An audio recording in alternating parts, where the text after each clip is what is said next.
Ce soir, nous vivons la suite de notre série, nouvelle série, une histoire interactive dans laquelle le monde fait face en 2019 à une invasion de morts-vivants.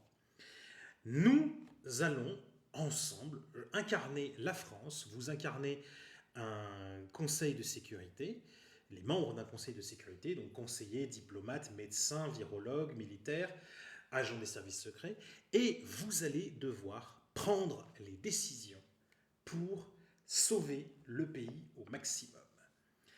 Euh, la situation commence à être assez critique. Je vais faire un résumé de tout ce qui s'est passé précédemment dans quelques instants.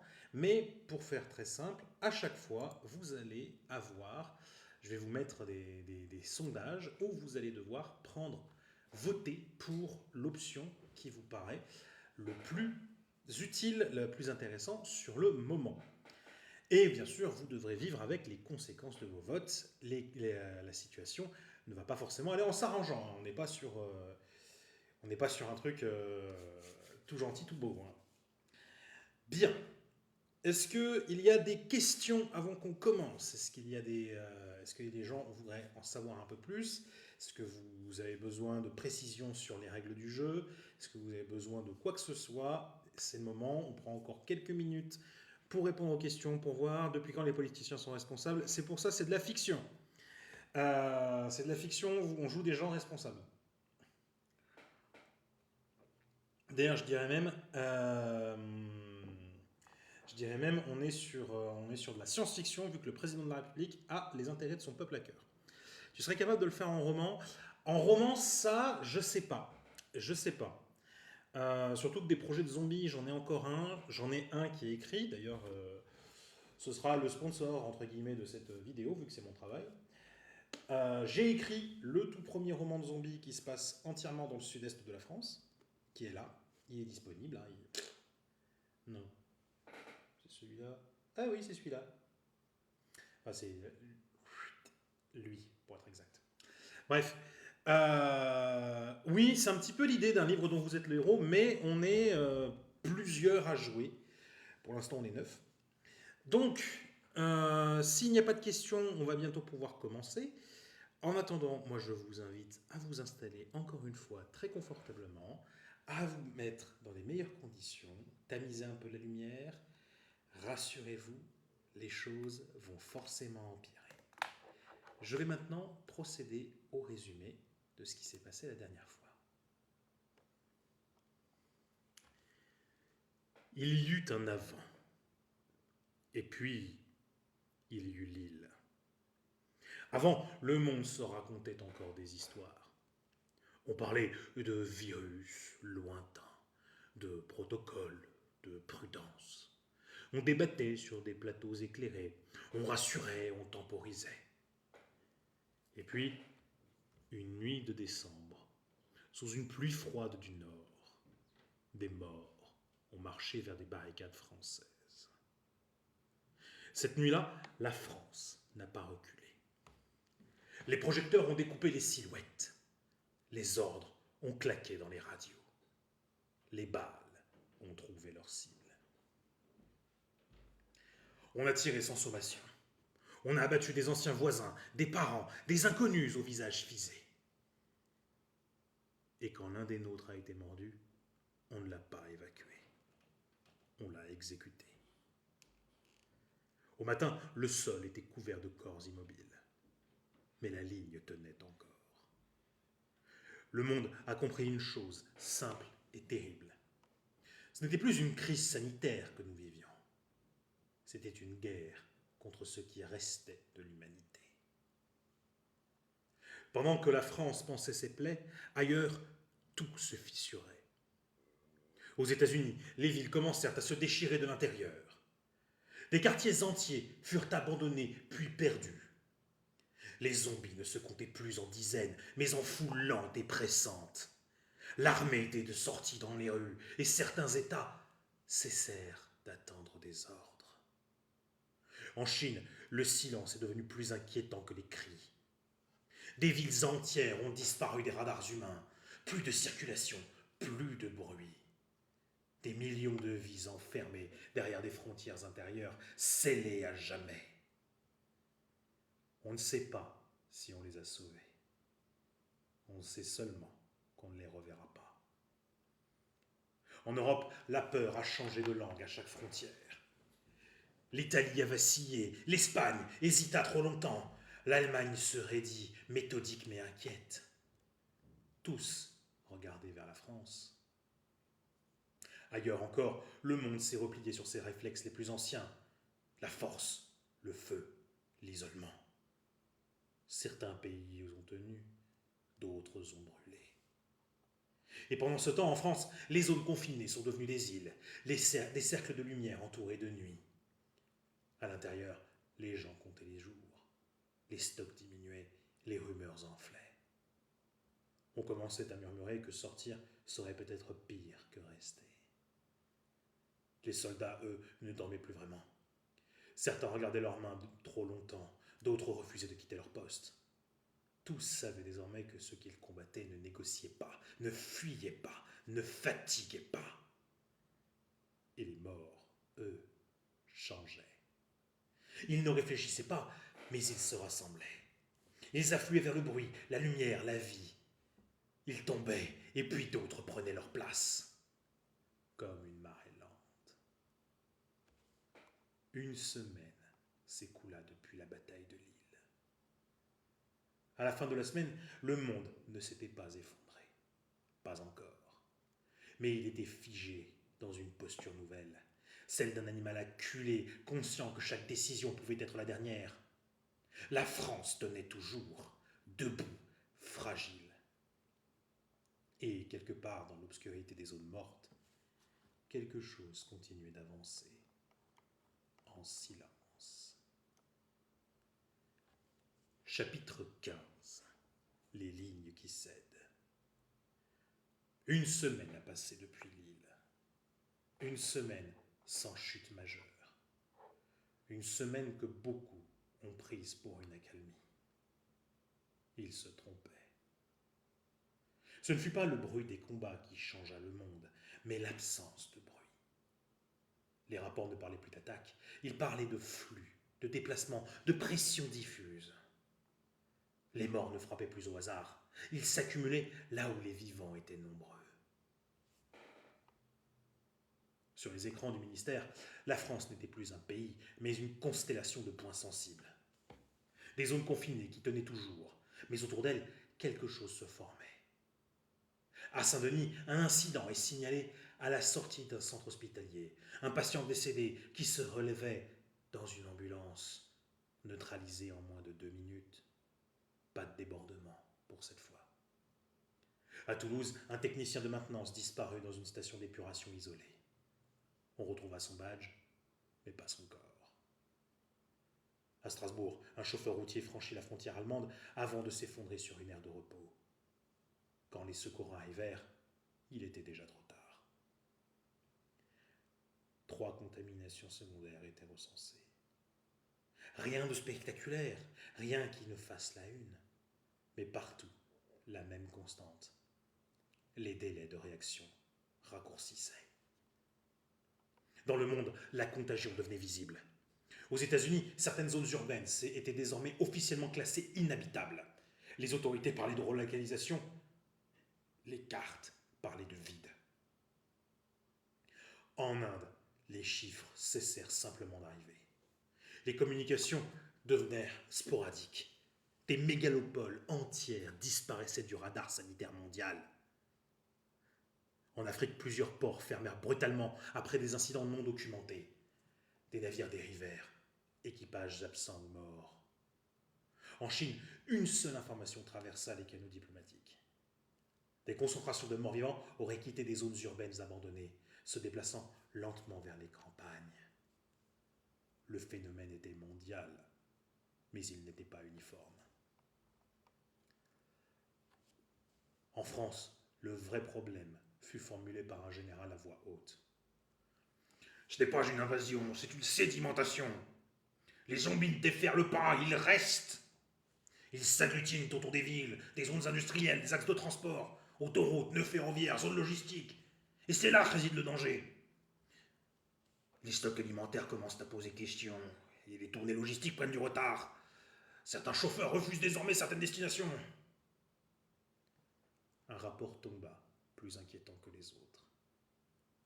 Risque à 10 jours, rupture de continuité territoriale sur plusieurs axes majeurs. La France pourrait ne pas tomber tout de suite, mais se fragmenter. La société était au bord du gouffre. Les réseaux sociaux débordaient de rumeurs. On parlait, des cartes circulaient, fausses ou incomplètes. On parlait de villes encerclées, de routes maudites. Dans certaines communes rurales, des habitants dressaient déjà des barrages improvisés. Pas contre les morts, mais contre les autres vivants. L'État sentait que le temps jouait contre lui. Pas seulement militairement, mais politiquement et socialement aussi. La France ne peut pas tout faire. Elle doit choisir comment elle affrontera ce qui vient. Option numéro 1, verrouiller complètement le pays. Priorité absolue à la continuité territoriale, sécurisation des axes, des ports, des dépôts logistiques, quitte à abandonner certaines zones secondaires. Option numéro 2, réduire la voilure. Concentration des moyens sur un nombre limité de zones jugées vitales, en acceptant que certains territoires deviennent des zones mortes. Option numéro 3, responsabiliser les régions. Déléguer une partie de la défense et de la gestion aux régions et aux communes, avec un encadrement militaire léger. Option 4, changer complètement de narratif. Révéler une part plus large de la vérité à la population pour obtenir adhésion, discipline et acceptation des sacrifices à venir. Mesdames et messieurs, ça va être à vous de voter. Le vote est lancé, vous avez 3 minutes pour voter. L'option du sondage est en haut à gauche de votre écran. Donc n'hésitez pas, allez-y, tout le monde a le droit de voter, que vous veniez d'arriver ou non. Donc c'est le moment, prenez le temps. Vous pouvez aussi débattre, discuter, histoire de convaincre, de rallier des gens. Pour l'instant, on a 3 votes qui ont été faits. 2 voix pour l'option 1, une voix pour toutes les autres options. Une voix pour l'option 2, une voix pour l'option 3, une voix pour l'option 4. Allez-y, on a encore le temps de voter. On a le temps de voter. Il reste 2 minutes. Dans quelques secondes, je vais rappeler les 3 propositions. Les 4 propositions, pardon. 3 votes pour l'option 1, 1 vote pour l'option 2, 2 votes pour l'option 3, 1 vote pour l'option 4. Allez-y, vous avez encore du temps pour voter. Il reste encore 2 bonnes minutes. Donc, pour rappel, les options sont les suivantes. Option numéro 1, verrouiller complètement le pays. Option numéro 2, réduire la voilure et abandonner certaines zones. Option numéro 3, responsabiliser les territoires. Option numéro 4, changer complètement de narratif. Il y a encore du temps pour voter. Allez-y, vous avez tous le droit de vote. Vous êtes 16 dans le chat pour l'instant, 17. Pour l'instant, il n'y a que 10 personnes qui ont voté. On a 4 voix pour l'option 1, 2 voix pour l'option 2, 2 voix pour l'option 3, 2 voix pour l'option 4. Il y a une certaine constance, mais pour l'instant, c'est l'option numéro 1 qui a l'ascendant.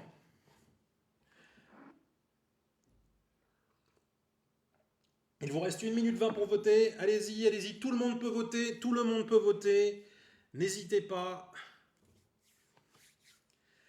C'est le moment, il faut choisir quelle sera notre première stratégie.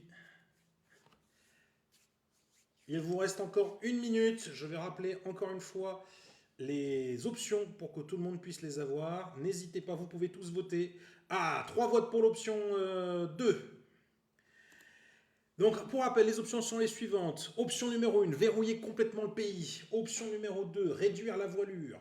Option numéro 3, responsabiliser les territoires. Option numéro 4, changer complètement de narratif. Pour l'instant, j'en rappelle, nous avons 4 voix pour l'option 1, 3 voix pour l'option 2, 2 voix pour l'option 3, 2 voix pour l'option 4. Allez-y, n'hésitez pas, il reste encore un petit peu de temps. N'oubliez pas l'option de vote, le sondage se trouve en haut à gauche de votre écran. Il reste 20 secondes, les choses peuvent encore changer. Donc, allez-y, c'est le moment, vous pouvez faire entendre votre voix. 15 secondes.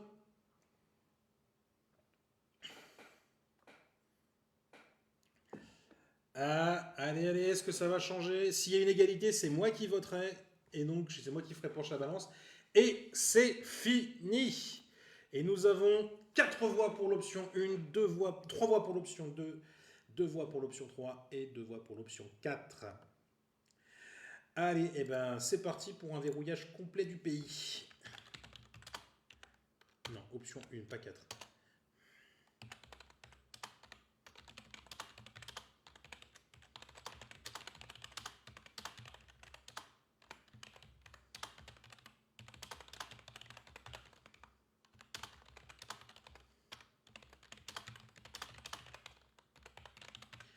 Allez, donc le temps que ChatGPT rédige la suite, n'oubliez pas encore une fois, vous pouvez tous participer.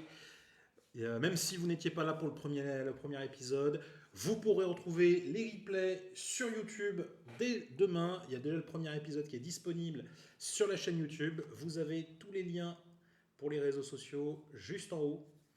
Enfin, sur votre écran. Je sais plus exactement où est-ce que je les ai mis sur la version téléphone.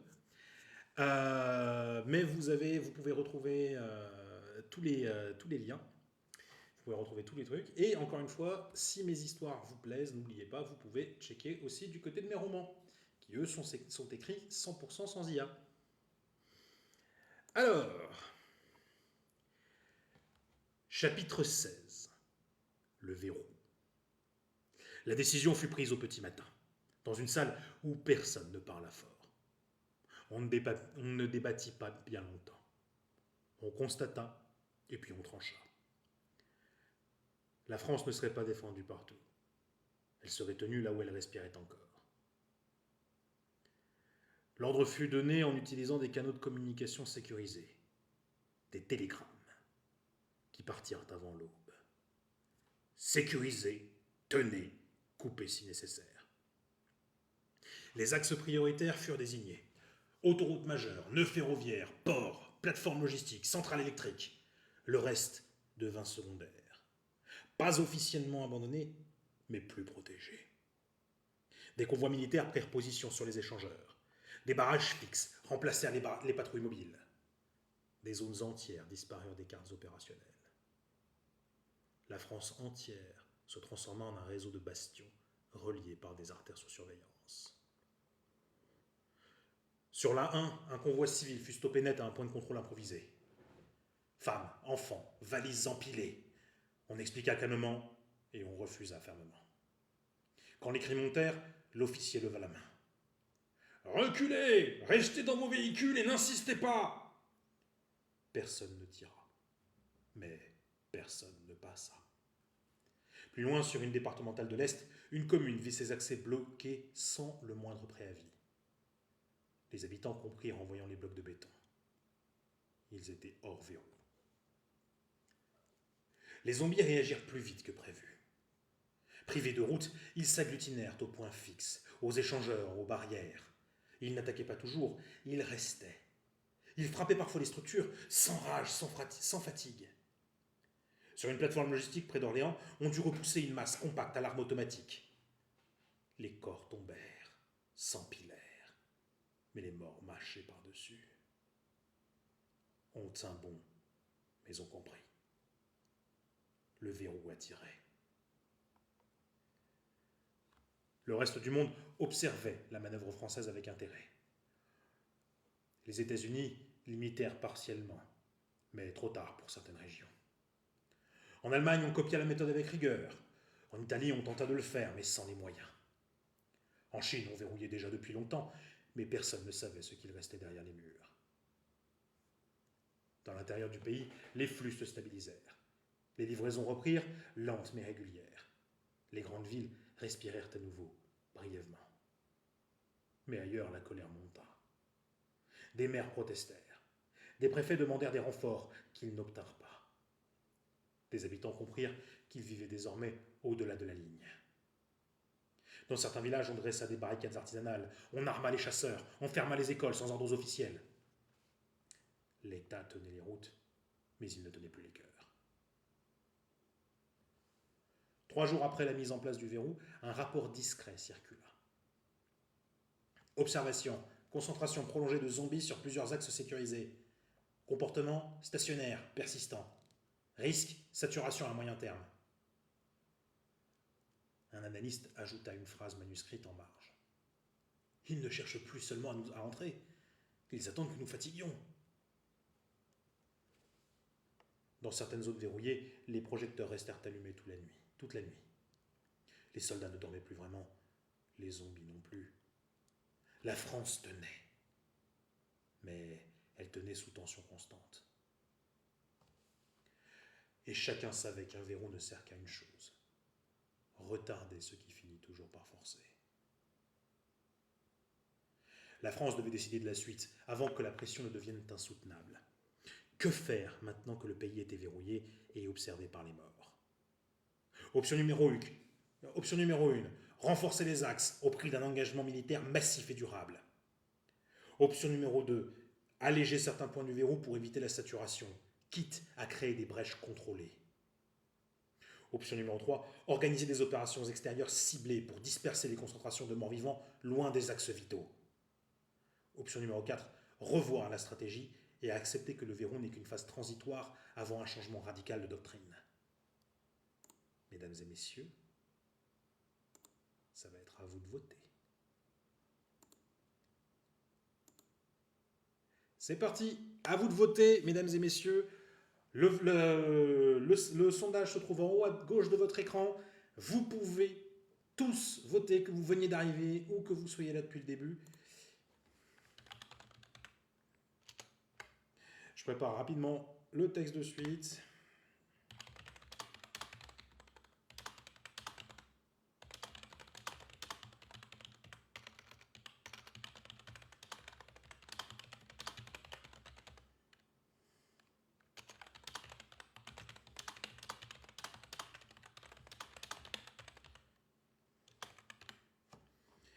Alors, pour l'instant, nous avons 2 voix pour l'option 1, 1 voix pour l'option 2, 1 voix pour l'option 4 et 0 voix pour l'option 3. Alors, allez-y, n'hésitez pas. Discutez entre vous, vous avez encore 2 minutes pour voter. Vous avez 2 voix pour l'option 2 aussi. Première égalité de la soirée. Je vais rappeler rapidement les 3 options.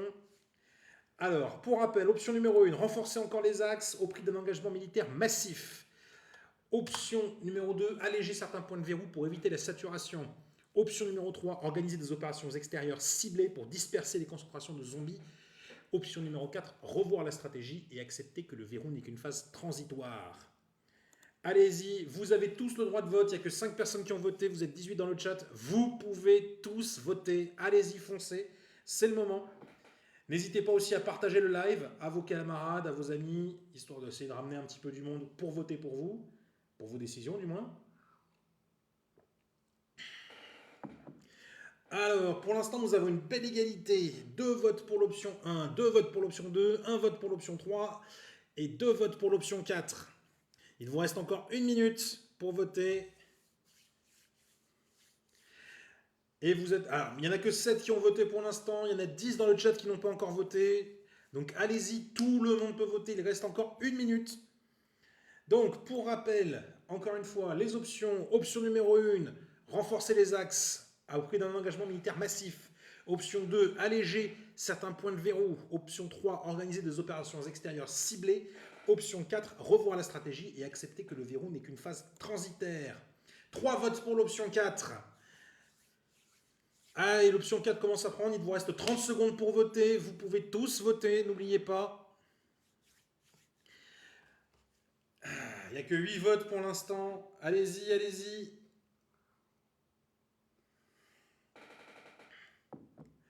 Il reste 10 secondes. 10 secondes pour voter.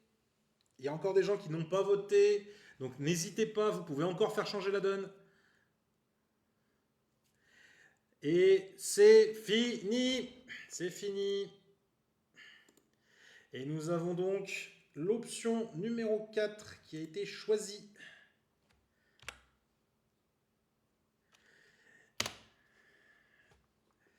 Alors, n'oubliez pas encore une fois que vous veniez d'arriver. C'est une histoire interactive, donc nous décidons tous ensemble des décisions à prendre.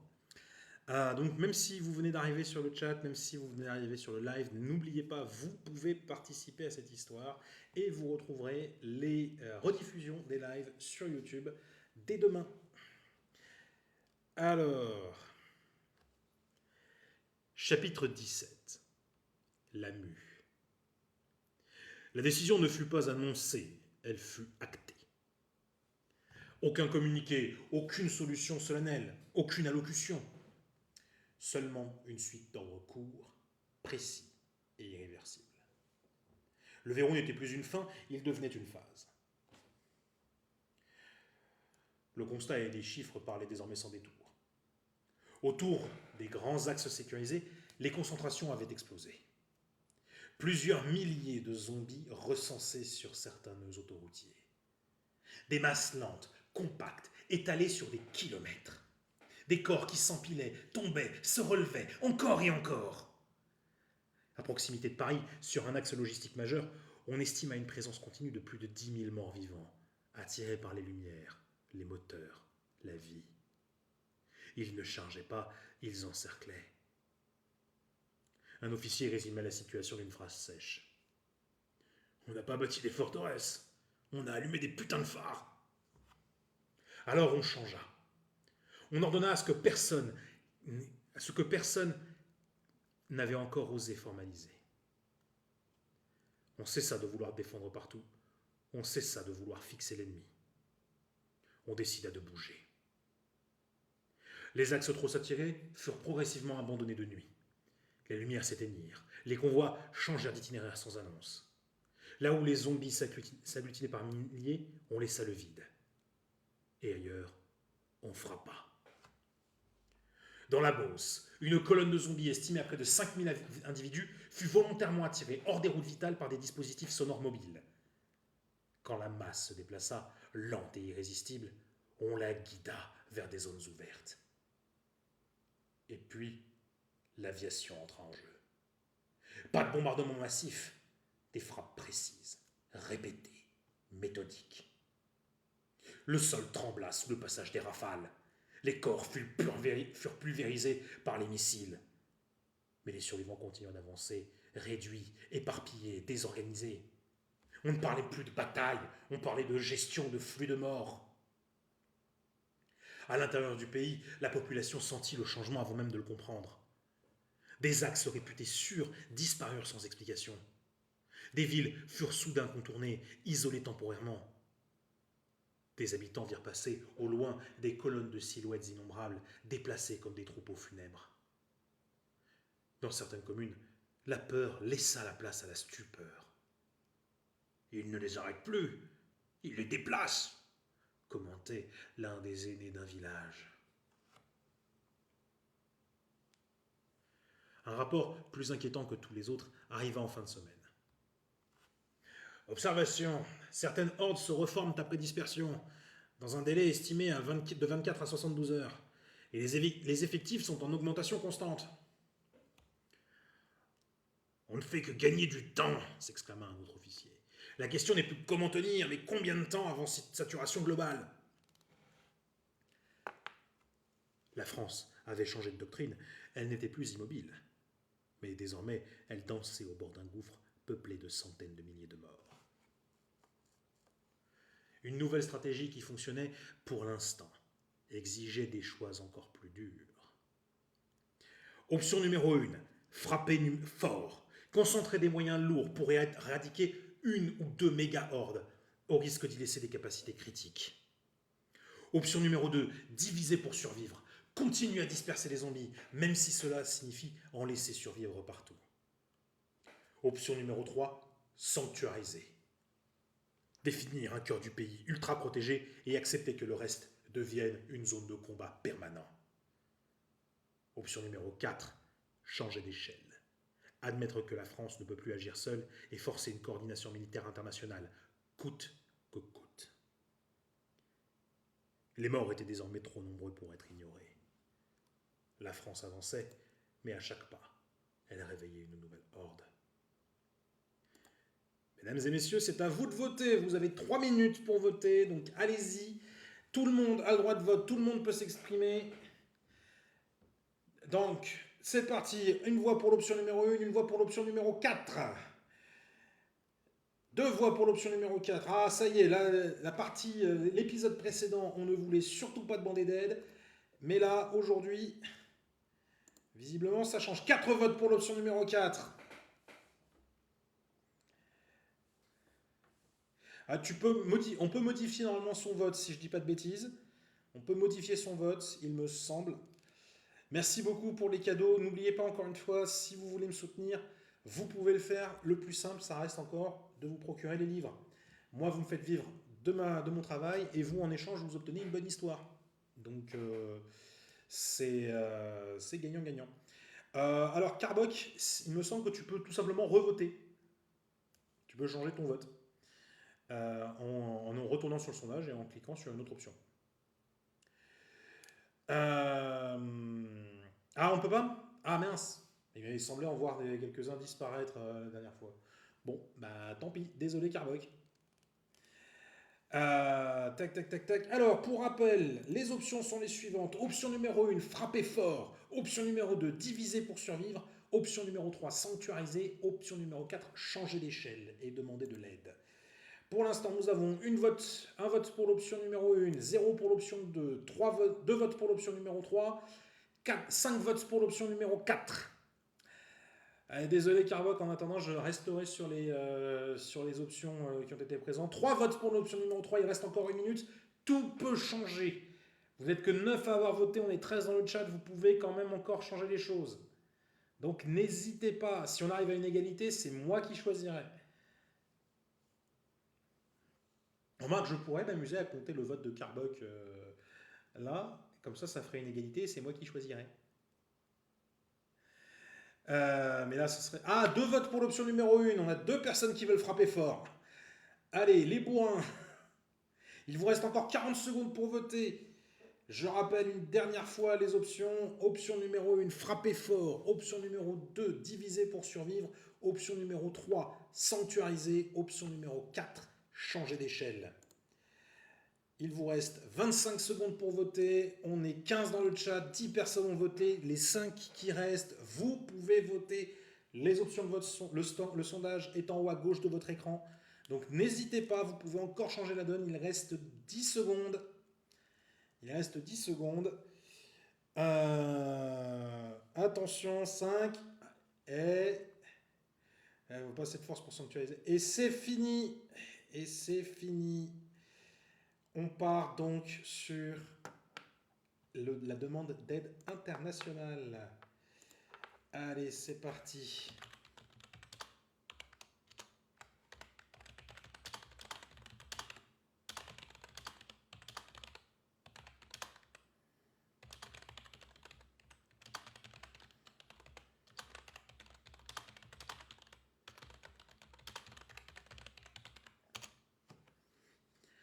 Alors, on est tous morts, pas encore, doucement, doucement. La situation n'est pas encore foutue, calmez-vous.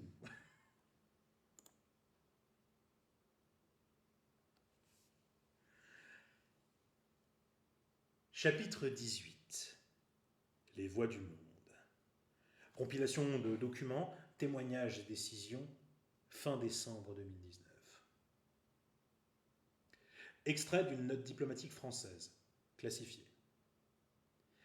La France constata qu'elle ne pourrait ni disperser ni contenir indéfiniment des masses de morts-vivants dont les effectifs se comptaient désormais en centaines de milliers à l'échelle mondiale. Elle estima que toute stratégie strictement nationale conduirait à terme à l'épuisement des forces françaises, à la fragmentation du territoire et puis à l'effondrement. La conclusion fut sobre, il faut internationaliser la guerre. On put organiser une grande réunion à Paris. Oh, ils ne furent pas tous présents physiquement. Certains des visages apparaissaient sur des écrans qui sautaient de temps à autre. D'autres restaient flous, par prudence ou par honte. La France parla la première. Elle ne demandait pas, elle exposait. Elle décrivait les hordes de dizaines de milliers de zombies, les routes devenues des aimants à mort, les frappes qui tuaient sans jamais vider. Et puis, elle posa une phrase qui glaça la salle entière. « Aucun de nous ne gagnera seul, déclara le président Arnaud de Vernon. Mais certains tomberont seuls si nous n'agissons pas ensemble. » Un silence lourd s'imposa. Depuis Washington, le représentant américain répondit sans détour. Les États-Unis avaient déjà perdu des zones entières. Des hordes estimées à plus de 50 000 zombies erraient autour de certaines métropoles abandonnées. Les frappes aériennes avaient créé des champs de corps qui se relevaient plus loin. On peut tuer des milliers par jour, mais on ne peut pas tuer l'idée même de la horde. Ils étaient prêts, mais ils ne pouvaient pas diriger. L'Allemagne parla, elle, de chiffres, de logistique et d'endurance. Elle avait tenu, mais au prix d'une rigidité extrême. Ses stocks fondaient, ses soldats aussi. Elle acceptait le principe, à condition que la coordination ne soit pas symbolique. Si c'est pour nous parler, nous perdrons. Si c'est pour commander ensemble, nous suivrons. La Chine n'admit rien, mais elle ne nia pas non plus. Elle évoqua des zones irrécupérables, des mouvements massifs, des concentrations dépassant les 100 000 entités dans certaines provinces. Elle n'offrit pas de transparence, elle offrit le silence, en échange d'une place à la table. Il fallut plusieurs heures avant que quelqu'un n'ose dire le mot interdit. Un officier français, à la voix calme mais au regard épuisé, déclara : Ce que nous affrontons, ce n'est pas une crise, c'est une extinction potentielle. Personne ne protesta. La décision ne prit pas la forme d'un traité ou d'une alliance officielle. On parla de cellules, de coordination, de commandement conjoint. Mais chacun comprit. Une guerre mondiale non déclarée venait de commencer. Pas contre un État, contre une idéologie. Pas contre un État, pas contre une idéologie, mais contre une masse de morts estimée désormais à plusieurs millions, répartie, mouvante, inlassable. Conséquence immédiate, la France changea encore. Elle ne planifiait plus seule, elle adaptait ses manœuvres à celles des autres. Elle échangeait des renseignements bruts, elle révéla ce qu'elle avait caché. Et pour la première fois, une peur nouvelle apparut dans les rapports. Si la coalition échoue quelque part, les morts se déplaceront ailleurs. La coordination internationale fut lancée, mais elle ouvrit des choix que personne n'avait encore affrontés. Option numéro 1, commandement unifié. Créer une chaîne de commandement mondiale au risque de perdre toute souveraineté opérationnelle. Option numéro 2, zone sacrifiée. Décider collectivement d'abandonner certaines régions du monde pour sauver le reste. Option 3, l'arme ultime. Accélérer le développement et l'usage de moyens de destruction massive contre les plus grandes hordes. Option 4, le temps gagné. Utiliser la coordination uniquement pour ralentir l'effondrement en sachant qu'aucune solution définitive n'existe encore. Mesdames et messieurs, à vous de voter. Bonsoir à tous ceux qui nous rejoignent, bonsoir à tous ceux qui nous ont rejoints. N'hésitez pas, vous avez tous le droit de vote. Les options, le sondage se trouve en haut, à gauche. Et pour l'instant, on a 3 votes. Un vote pour l'option 2, un vote pour l'option 3, un vote pour l'option 4. Donc n'hésitez pas, vous pouvez tous voter.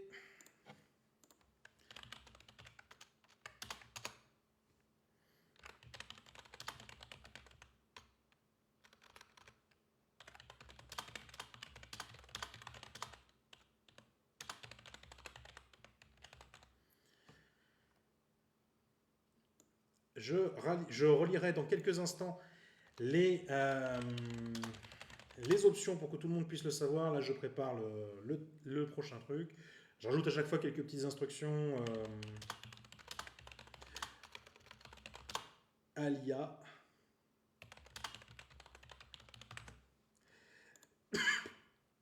Alors, pour rappel, option numéro 1, de proposer un commandement unifié. Option numéro 2, des zones sacrifiées. Option numéro 3, l'arme ultime. Option numéro 4, le temps gagné. N'hésitez pas, encore une fois, vous pouvez tous voter. On a un vote pour l'option 1, 2 votes pour l'option 1, 2 votes pour l'option 2, 1 vote pour l'option 3, 3 votes pour l'option numéro 4.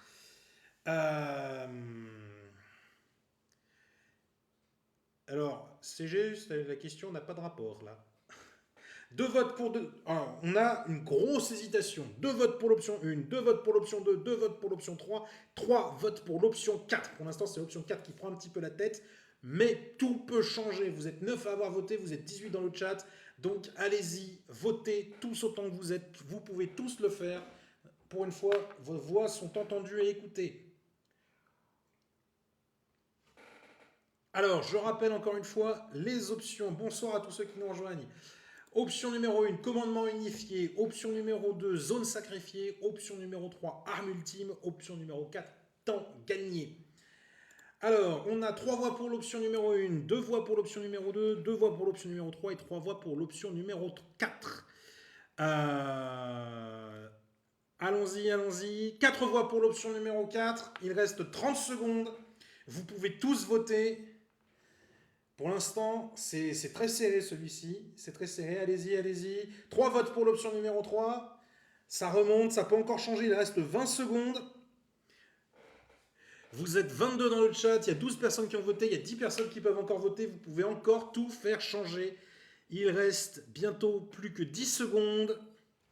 Allez-y, allez-y. N'hésitez pas. Encore une fois, le sondage se trouve en haut à gauche de votre écran. Donc allez-y, votez. Votez tous. Et c'est fini. Et c'est l'option numéro 4 qui l'emporte. Alors, j'ai encore une fois le live studio sur ordinateur qui déconne un poil. Donc, je lance l'IA. En attendant, je reprépare le sondage. Alors, voyons voir.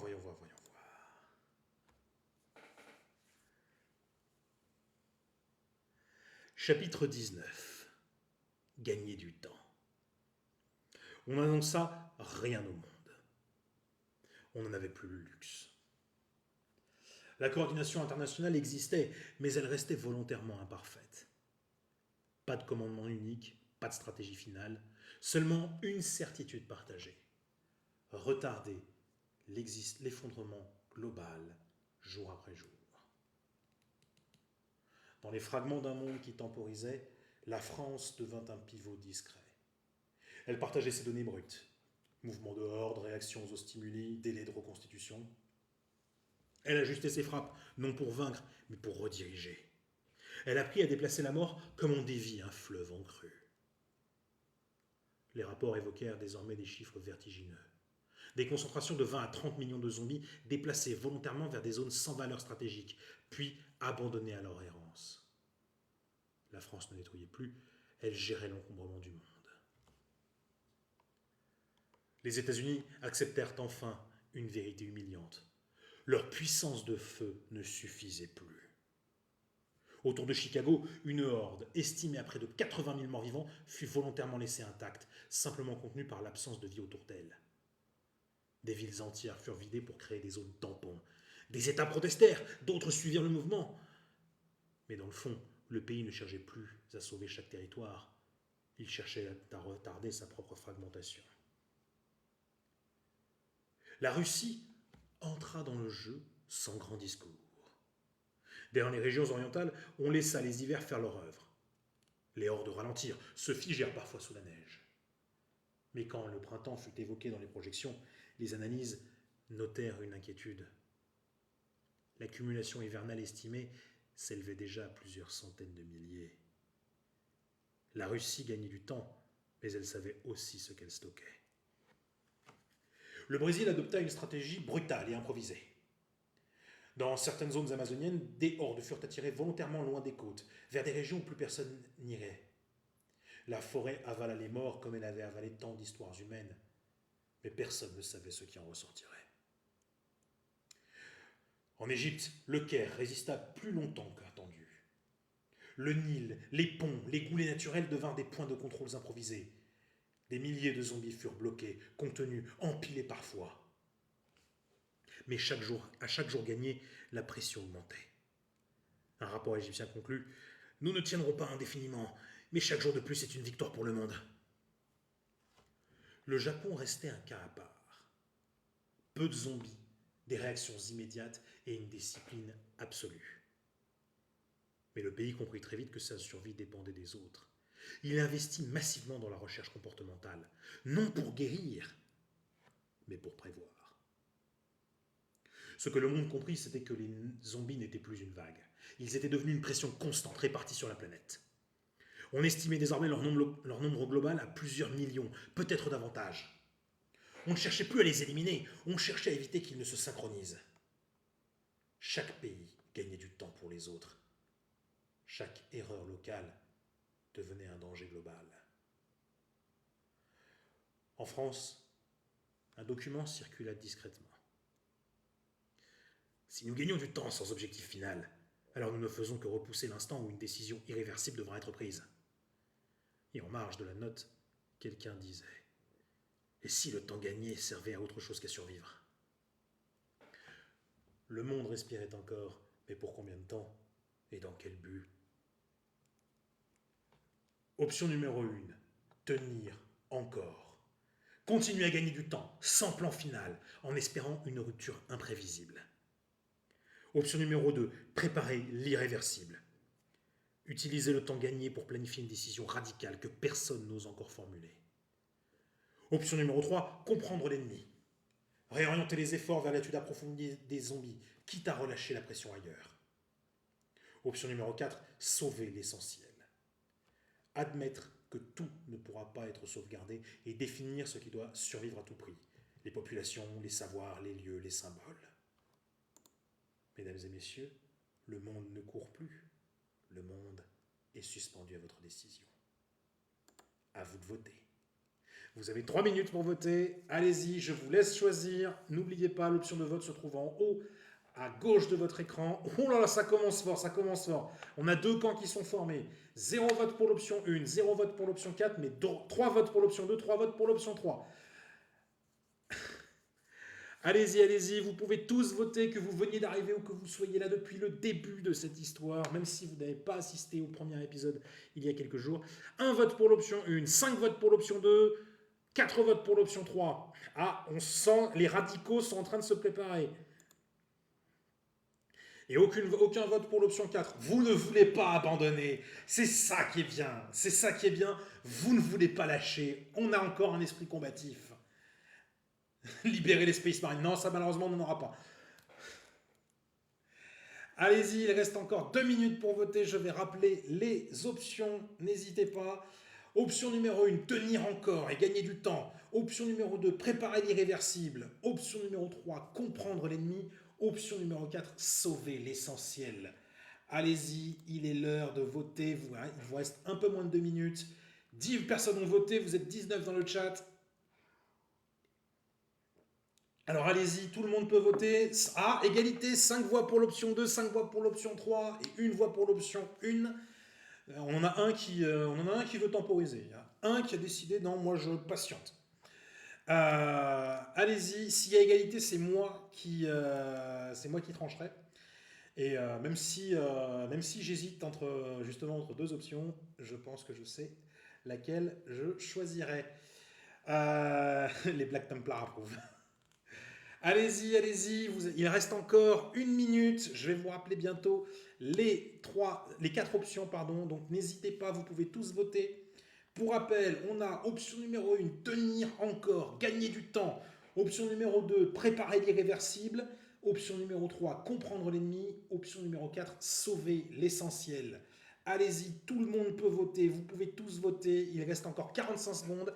On est sur une égalité. Vous pouvez changer la donne. Vous êtes 19 dans le chat, il y a 11 votes. Les gars, vous pouvez influencer la zone.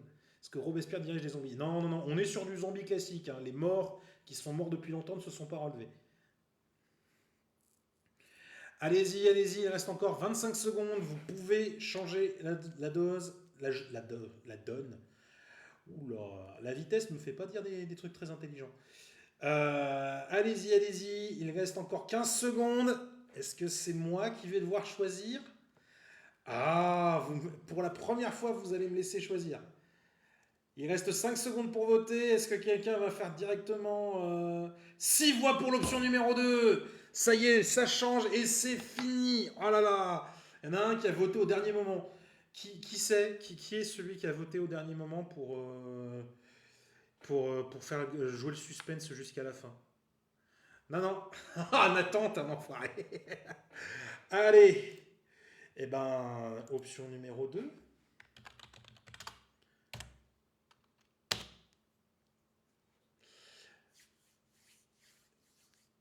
Chapitre 20. Ce que personne n'osait nommer. La décision ne fut jamais écrite telle quelle. Elle n'apparut dans aucun communiqué, ni aucun compte-rendu officiel. Mais elle exista, lourde, évidente, suspendue au-dessus de chaque réunion. On ne gagnait plus du temps pour survivre.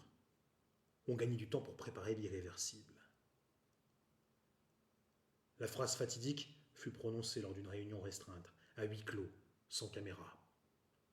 Un scientifique japonais, invité pour ses travaux sur le comportement des hordes, parla après de longues minutes de silence. Vous ne les arrêterez pas partout si vous ne les tuerez pas tous, alors il ne vous reste qu'une option. Décider où l'humanité continuera d'exister. Personne ne protesta. Personne ne quitta la salle. À partir de ce jour, les plans changèrent de nature.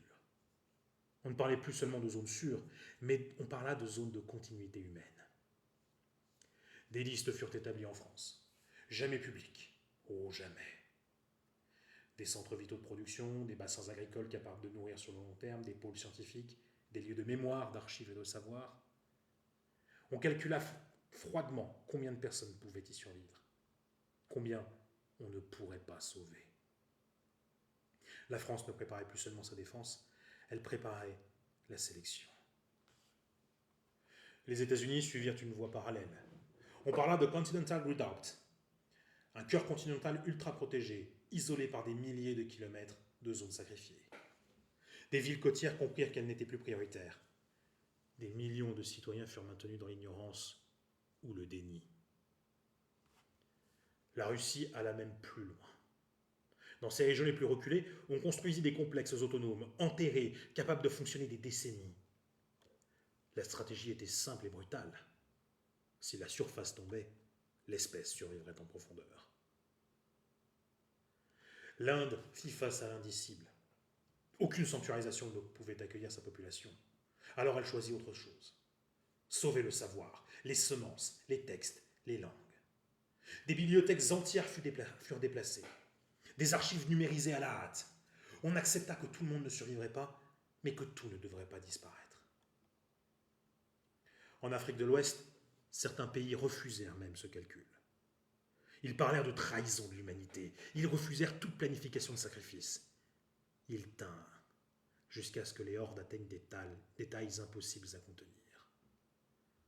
Le monde observa en silence la mort de pays entiers. Et pendant ce temps, les morts continuaient. Le nombre global dépassa désormais les 10 millions estimés. Des méga-hordes apparurent, lentes, compactes, parfois longues de plusieurs kilomètres. Certaines traversèrent des régions entières sans rencontrer de résistance. D'autres furent guidées, détournées, stockées presque. Le monde se couvrait de zones d'errance éternelle.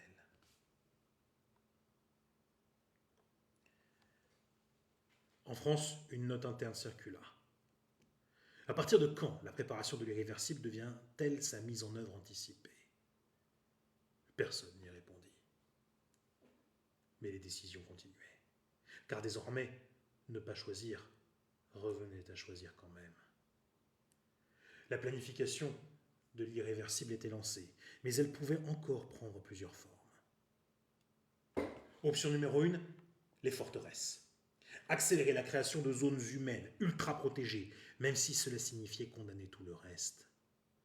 Option numéro 2, l'arche. Prioriser la sauvegarde du savoir, du vivant non humain et des capacités de reconstruction avant même les populations. Option 3, le dernier pari.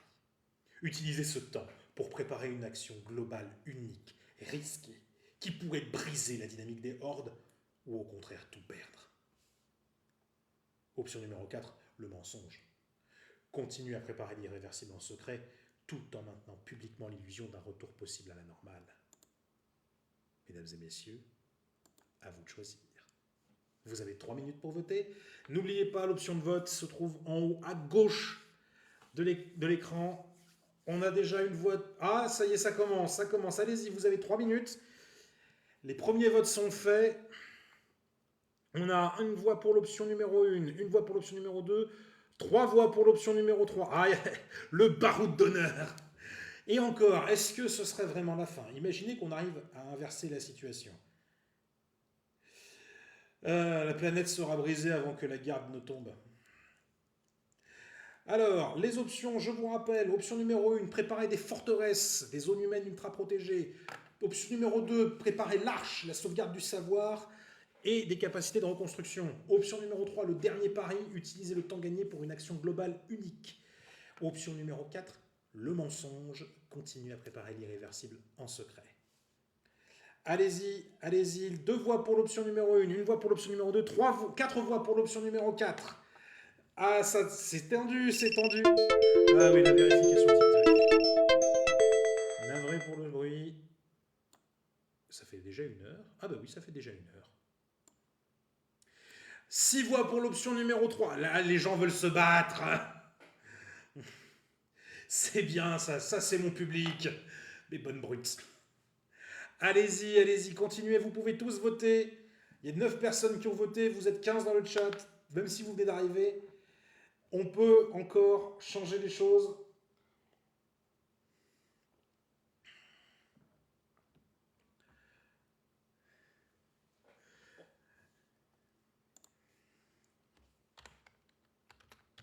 Je prépare rapidement le texte. Je vous refais les options dans quelques instants.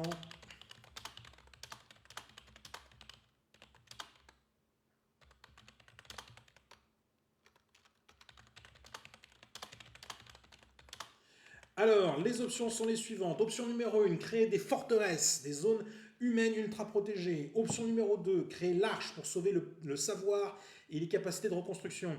Option 3, le dernier pari, utiliser le temps pour préparer une action globale unique. Option 4, le mensonge. Continuez à préparer un irréversible en secret. Allez-y, il n'y a que 9 personnes qui ont voté, vous pouvez tous le faire. On a 2 voix pour l'option numéro 1, 1 voix pour l'option numéro 2, 6 voix pour l'option numéro 3 et 1 voix pour l'option numéro 4. Ça, il y en a un qui veut mentir. 7 voix pour l'option numéro 3. Ça, les brutes se réveillent. Les brutes se réveillent. Allez-y. Alors pour l'instant, la décision elle est massive, mais il y a encore 8 personnes, 7 personnes qui n'ont pas voté. Donc vous pouvez quand même changer la donne. Il reste 1 seconde et c'est fini.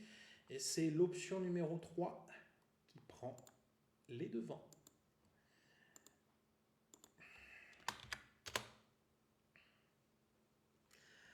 Aïe, tous ensemble dans l'au-delà.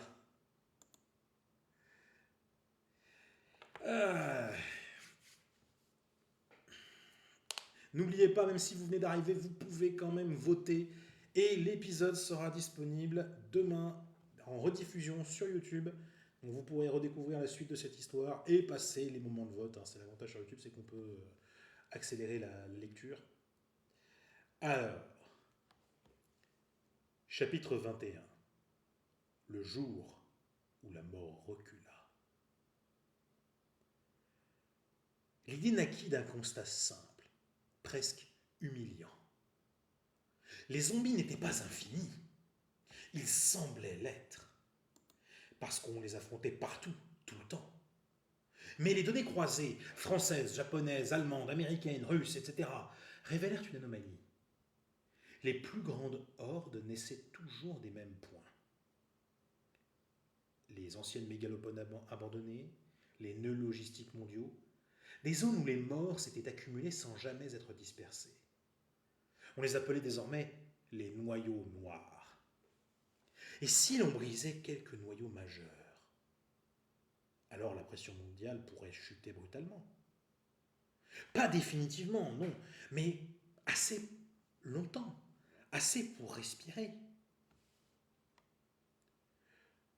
L'opération eut lieu une nouvelle fois sans annonce, mais avec un nom officiel.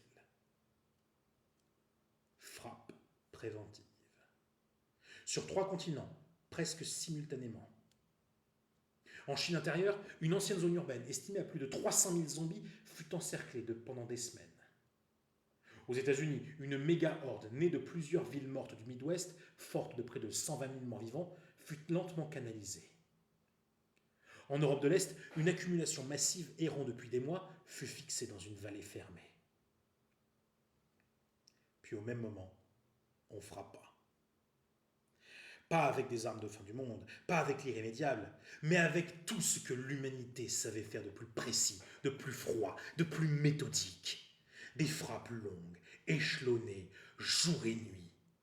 Le sol brûla, les corps furent disloqués, enterrés, pulvérisés, redécouverts et refrappés encore. On tapissa de bombes des régions entières. Pendant des heures et des heures, des jours entiers, les explosions retentirent, faisant pâlir même les bombardements de la Première Guerre mondiale. Aucune zone vivante ne resta à proximité de ces hordes pour les reformer. Pendant 72 heures, la mort recula. Quand les rapports arrivèrent, ils furent lus et relus plusieurs fois. Les chiffres étaient là. Des centaines de milliers de zombies neutralisés, des noyaux noirs entièrement effacés. Et surtout, aucune reconstitution majeure observée dans les jours suivants. Pour la première fois depuis le début de cette crise, une carte mondiale montrait quelque chose de nouveau. Des zones plus claires. En France, les effets furent presque imperceptibles au début. Puis les soldats le remarquèrent. Moins de pression sur certains axes, des concentrations de morts qui diminuaient, des nuits sans impact continu sur les barrières. À Orléans, un caporal s'étonna simplement, cigarette allumée. Ils sont moins nombreux ce soir. Personne ne le corrigea. La victoire ne fut pas proclamée, mais elle se ressentit. Des livraisons arrivèrent à l'heure pour une fois. Une zone confinée fut partiellement levée dans le sud-ouest, après vérification. Un marché rouvrit, encadré, silencieux mais réel. Sur les réseaux, un mot réapparut timidement. Peut-être. Ce n'était pas de l'espoir, mais pas de la déchéance non plus. Il y eut tout de même un revers. Un scientifique japonais qui brisa l'euphorie naissante. Les noyaux noirs sont destructibles, mais il en reste. Et surtout, nous venons de montrer que nous pouvions frapper. Il marqua une pause. Les hordes vont changer. Elles vont éviter de s'accumuler au même endroit. La mort apprend encore. Le dernier pari avait fonctionné. Le monde avait gagné plus que du temps. Il avait gagné un second souffle. Mais chaque victoire dessinait déjà le prochain risque. Quel choix ferions-nous? Option numéro 1, amplifier. Répéter les frappes sur d'autres noyaux noirs tant que l'avantage existe. Option numéro 2, exploiter la brèche. Utiliser ce répit pour étendre les zones humaines, sécuriser et sauver davantage de populations. Option numéro 3, observer. Suspendre les grandes opérations pour étudier comment les zombies s'adaptent à cette nouvelle menace. Option numéro 4, cacher la victoire. Empêcher toute communication publique pour éviter des mouvements de populations incontrôlables. Mesdames et messieurs, à vous de voter. Vous avez 3 minutes pour voter. Qui que vous soyez, que vous veniez d'arriver seulement maintenant ou que vous soyez là depuis le début, n'oubliez pas, vous pouvez voter. Le sondage est en haut à gauche de votre écran. Allez, on a déjà 3 voix pour l'option numéro 1, 2 voix pour l'option numéro 2 et aucune voix pour les autres. Je vous avoue que moi-même, je serais partagé entre deux solutions.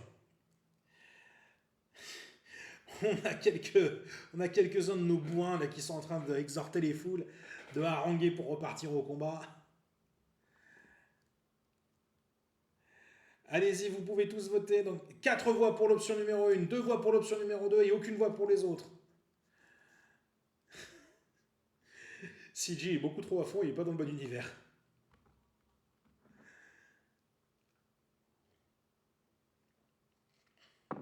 Allez, il n'y a que 6 voix, il n'y a que 6 personnes qui ont voté, vous êtes 22 dans le chat, vous pouvez tous voter. Allez-y, n'hésitez pas. Je rappelle les options. Option numéro 1, amplifier les attaques sur les noyaux noirs. Option numéro 2, exploiter la brèche pour étendre les zones humaines sécurisées. Option numéro 3, observer et étudier comment les zombies s'adaptent à cette nouvelle menace. Option numéro 4, cacher la victoire pour éviter les mouvements de population incontrôlables. Allez, allez, 6 votes pour l'option numéro 1, 2 votes pour l'option numéro 2, 1 vote pour l'option numéro 3. Il vous reste 1 minute 30 pour voter, tout le monde peut le faire. Vous êtes 24 dans le chat, n'hésitez pas aussi à partager le live à d'autres si vous voulez essayer d'augmenter vos voix. 7 votes pour l'option numéro 1, 3 votes pour l'option numéro 2 et 1 vote pour l'option numéro 3. Et aucun vote pour l'option numéro 4. C'est bien, les menteurs, on les a jartés. Allez, allez, il reste encore 1 minute et 10 secondes. Dans quelques secondes, je vous rappellerai les options.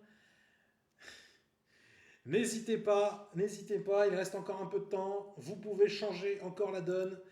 Donc, pour rappel, option numéro 1, amplifier les attaques sur les noyaux noirs. Option numéro 2, exploiter la brèche pour étendre les zones humaines sécurisées.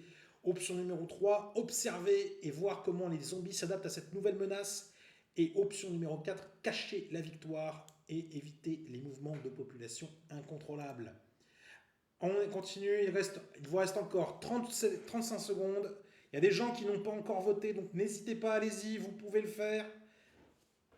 Tout le monde peut voter, tout le monde peut choisir, vous pouvez tous essayer de sauver le destin de la France. Il est entre vos mains.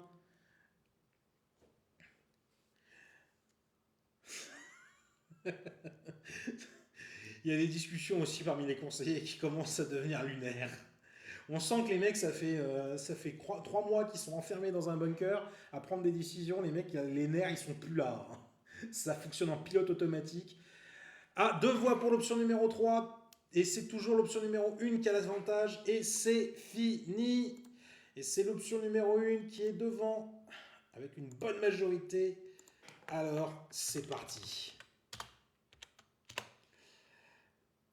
N'oubliez pas encore une fois que vous veniez d'arriver ou que vous soyez là depuis le début, vous pouvez participer à cette histoire. C'est une histoire interactive, on l'a fait tous ensemble.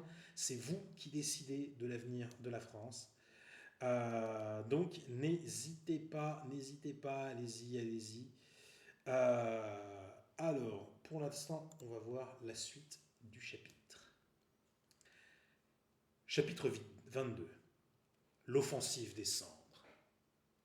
On décida d'amplifier, non par arrogance, mais parce que l'élan existait encore et que l'humanité savait, au fond, que cet instant ne se représenterait pas. Les états-majors travaillèrent sans sommeil à la multiplication des frappes. De nouveaux noyaux noirs furent identifiés, parfois à la hâte, parfois avec effroi. En Inde, autour d'un ancien axe ferroviaire saturé de réfugiés morts. Au Brésil, dans la périphérie de Sao Paulo, devenue une mer de corps errants. En Russie occidentale, où une horde massive suivait depuis des semaines les routes gelées. Et en Afrique du Nord, au sud de la Méditerranée, où des villes entières s'étaient vidées sans jamais être reprises. La France engagea ses capacités là où elle le pouvait. Renseignements, coordination, drones, frappes spéciales pour baliser les zones. Et les assauts commencèrent. Le ciel s'illumina à nouveau, la terre trembla, les morts furent dispersés par dizaines de milliers. Pendant quelques jours, le monde eut l'impression d'assister à une contre-offensive globale. Puis les rapports changèrent de ton. En Inde, une partie de la horde se scinda avant l'encerclement, sans raison apparente. Au Brésil, des groupes quittèrent la zone ciblée plus tôt que prévu. Et en Russie, les zombies cessèrent soudain de suivre les axes routiers habituels. Ils n'étaient pas intelligents, non, mais ils n'étaient plus entièrement prévisibles. Un analyste français osa la phrase que personne ne voulait entendre. Ils réagissent à nos absences, autant qu'à nos présences. Le coup le plus dur survint en Asie du Sud-Est. Une frappe, planifiée depuis plusieurs jours, toucha un noyau censé contenir plus de 80 000 morts-vivants. Quand les drones survolèrent la zone après l'attaque, ils n'en trouvèrent qu'une fraction. Le reste avait migré vers des zones habitées. Le bilan fut immédiat, brutal et impossible à masquer. Des villes secondaires tombèrent en une nuit. Des lignes humaines cédèrent là où on ne les attendait pas. La victoire montrait ses dents. En France, les conséquences ne tardèrent pas. Des mouvements anormaux furent détectés dans l'Est et le long de certains axes secondaires. Rien de massif, mais trop coordonné pour être ignoré. À Marseille, un convoi humanitaire fut attaqué par une horde plus dense que prévu. À Metz, Une zone réputée stable dut être évacuée en urgence. Les soldats tinrent, mais ils comprirent. La guerre changeait de visage. Et le peuple, encore une fois, en souffrit. L'annonce officielle tenta de rester mesurée. On parla de succès partiel, d'ajustements nécessaires, mais les images circulèrent. Des villes étrangères reprises en quelques heures, des civils fuyant les zones qu'ils croyaient sauvées.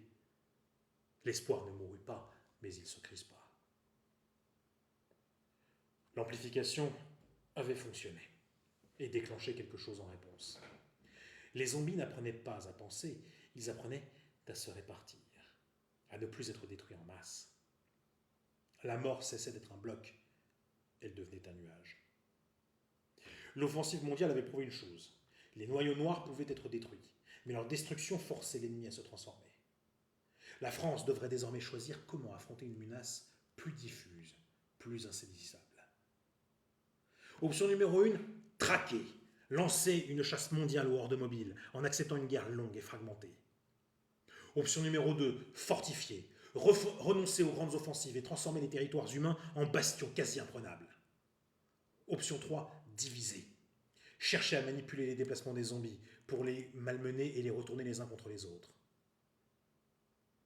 Option numéro 4, négocier le monde. Imposer une coordination internationale stricte, quitte à sacrifier l'autonomie française. Mesdames et messieurs, le vote est à vous. Vous avez 3 minutes pour voter, alors allez-y, n'hésitez pas, tout le monde a le droit de voter, vous avez tous le droit de vous exprimer. Un vote pour l'option numéro 2, 3 votes pour l'option numéro 2, un vote pour l'option numéro 3, et 0 pour les autres pour l'instant. Après l'offensive à outrance, on repasse en mode défensif. C'est peut-être une bonne stratégie en fin de compte. C'est peut-être une bonne stratégie. On est en 2019. On est en 2019. Les États-Unis, pour l'instant, ne veulent pas le Groenland. 4 votes pour l'option numéro 2, 1 vote pour l'option numéro 3, 0 pour les deux autres. Non, le vote, Voldan, l'option de sondage est en haut à gauche de ton écran. Alors, je vais répéter les options dans quelques instants. Pour l'instant, on a un vote pour l'option numéro 1, 4 votes pour l'option numéro 2 et un vote pour l'option numéro 3. 5 votes pour l'option numéro 2. Attention, donc je répète les options. Option numéro 1, traquer et lancer une chasse mondiale aux hordes mobiles. Option numéro 2, fortifier, renoncer aux grandes offensives et transformer les territoires humains en bastions quasi imprenables. Option numéro 3, diviser, chercher à manipuler les déplacements des zombies. Option numéro 4, négocier le monde et imposer une coordination internationale stricte. Il vous reste encore 1 minute 40 pour voter. Pour l'instant, on a 3 voix pour l'option numéro 1, 5 voix pour l'option numéro 2, 1 voix pour l'option numéro 1, 3. Une voix pour l'option numéro 3, pardon. Allez-y, vous pouvez tous voter. Vous êtes 17 dans le chat. Vous pouvez voter encore. Vous pouvez tous le faire. Ah bah, je suis ravi que tu aies pu regarder ça, Voldan. Bah, maintenant, tu peux participer, justement. C'est ça l'avantage de faire plusieurs épisodes. 6 votes pour l'option numéro 2. Pour l'instant, l'option fortification semble être en bonne voie. Dans quelques instants, je vais rappeler les options. Mais pour l'instant, on ne peut pas mélanger. 8 votes pour l'option numéro 2. Le choix semble être fait. Alors, pour rappel, les options sont les suivantes. Option numéro 1, traquer. Option numéro 2, fortifier. Option numéro 3, diviser. Option numéro 4, négocier le monde. Et salut Voldan, oui c'est vrai, ça y est, le pseudo me revient en tête. 4 voix pour l'option numéro 1, 8 voix pour l'option numéro 2, 1 voix pour l'option numéro 3. Il reste encore 35 secondes, vous êtes 19 dans le chat, il y a 6 personnes qui n'ont pas encore voté, donc vous pouvez encore changer la donne. Si tout le monde, 7 personnes n'ont pas encore voté, 5 voix pour l'option numéro 1. Il reste 25 secondes, vous pouvez encore changer la donne. Allez-y, il reste 15 secondes. 15 secondes, 10 secondes.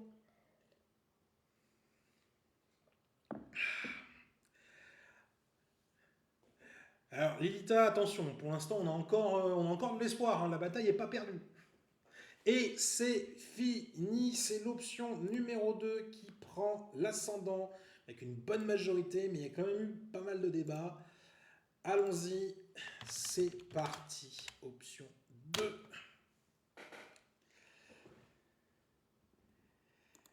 Ah, je laisse le temps de parieurs sportifs. Mais je disais, on est dans le bunker, c'est les nerfs qui lâchent là. Il n'y a plus personne qui est cohérent dans son discours. Ça sent encore la clope, mais il n'y a plus de clope qui a été allumée depuis 2 semaines. Alors, chapitre 23. Les citadelles humaines. On renonça aux grandes poursuites. Pas par lâcheté, mais par lucidité. La mort était devenue un brouillard. On ne chassait pas le brouillard, on s'en protégeait. Un changement de doctrine tomba, clair, brutal et irrévocable. On fortifiait. Les zones humaines furent redessinées sur les cartes, non plus selon les frontières administratives, mais selon ce qui pouvait être tenu, défendu, ravitaillé. Des routes secondaires furent condamnées, les ponts inutiles minés, les lignes ferroviaires transformées en barrières. Chaque ville conserva ce qu'elle pouvait nourrir. Chaque région compta ses forces, ses faiblesses, ses sacrifices. La France cessait d'être un territoire continu, elle devenait un archipel de vie. À Paris, le cœur de la France fut verrouillé. La capitale fut un symbole. On ne cherchait plus à la rendre vivante, on la rendit invincible. Les accès furent drastiquement réduits. Les quartiers périphériques furent pour certains abandonnés avec une précision chirurgicale. On rasa des bâtiments pour dégager le champ de vision. Des murs temporaires s'élevèrent, des zones furent volontairement vidées pour créer des no man's land. Et quand les premières hordes atteignirent les espaces morts, elles s'y perdirent. Paris respirait encore. Les montagnes furent plus faciles à fortifier. On sécurisa des vallées dans les Alpes, dans les Pyrénées.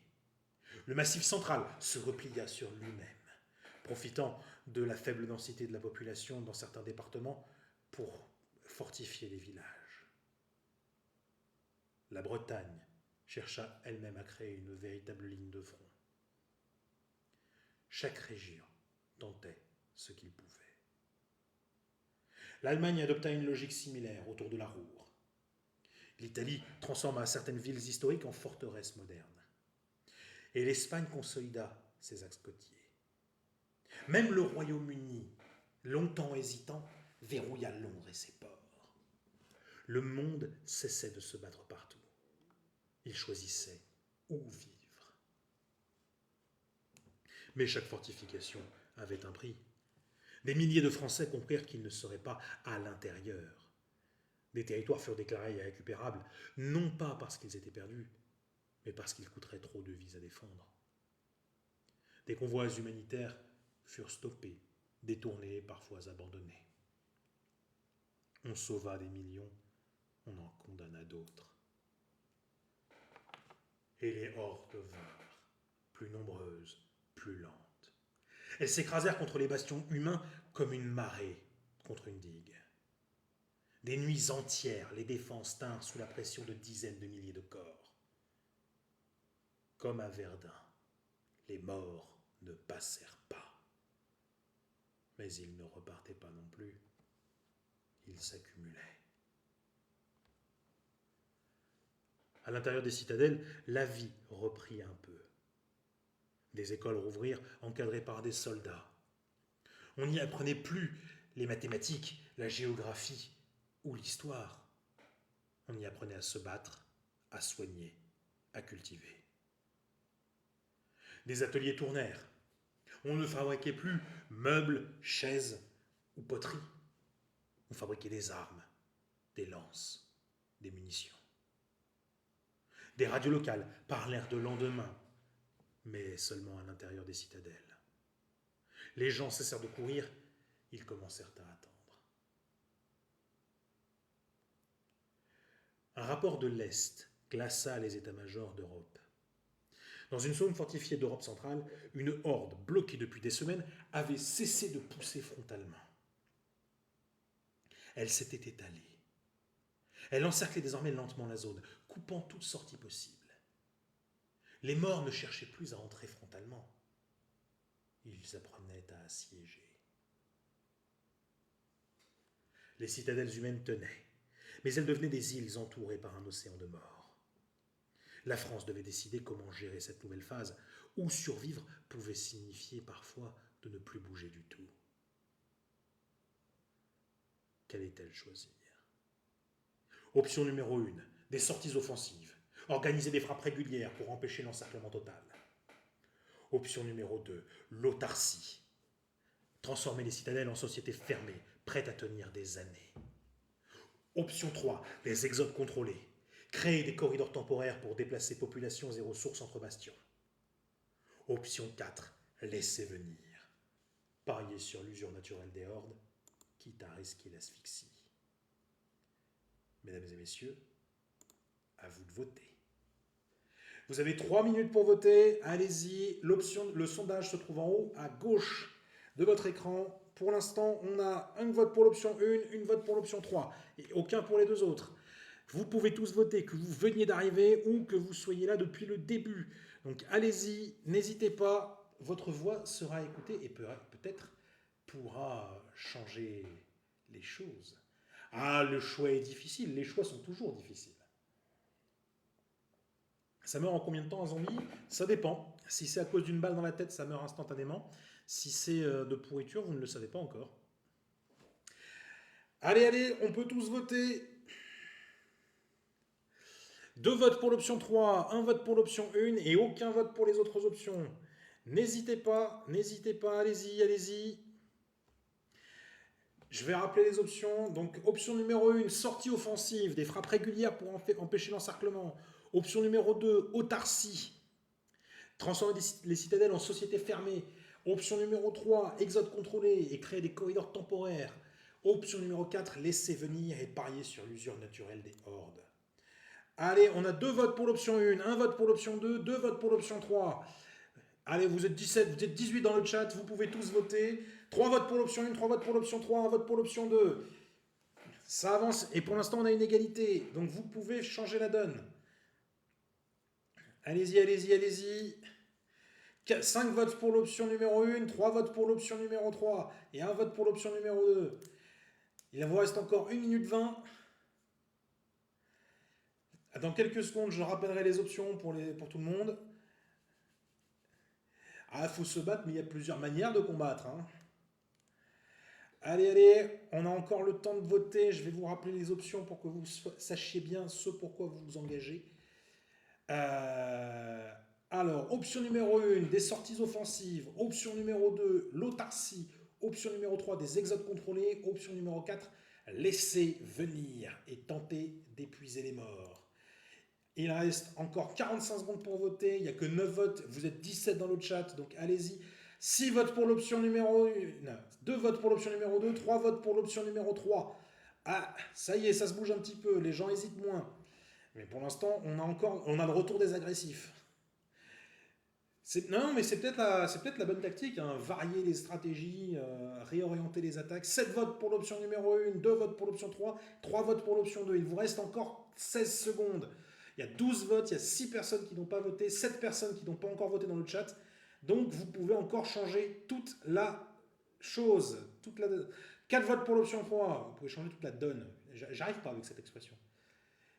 Allez, il reste... Et c'est fini. Et c'est l'option numéro 1 qui prend l'ascendant. Allez, c'est parti.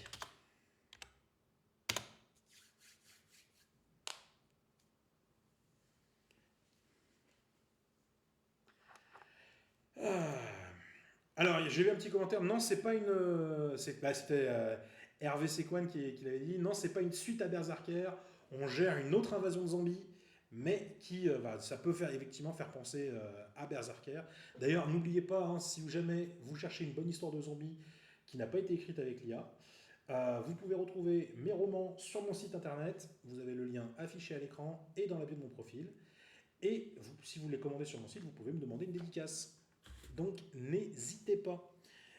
Et c'est le meilleur moyen de me soutenir. Les cadeaux, c'est sympa, mais les cadeaux vont majoritairement à TikTok. Là, si vous avec mes bouquins, vous me soutenez dans mon travail, vous me permettez de vivre de mon travail et en même temps vous obtenez de bonnes histoires. Alors oui, je connais cet humoriste, mais l'humoriste qui fait du JDR sur scène. Mais après, je sais pas. J'avoue que le jeu de rôle, moi j'aime bien jouer tout simplement. Allez, on est parti. Chapitre 24. Les portes s'ouvrent. On ne parlait pas de contre-attaque. On parlait de sortie. Courte, violente et calculée. Les états-majors établirent une règle simple, appelée la doctrine des griffes. Aucune horde ne devait avoir le temps de s'organiser autour d'une citadelle. Dès qu'une accumulation dépassait un seuil critique, les portes s'ouvraient. Blindés légers, unités mobiles, drones de saturation, on frappait vite, on frappait fort et on rentrait.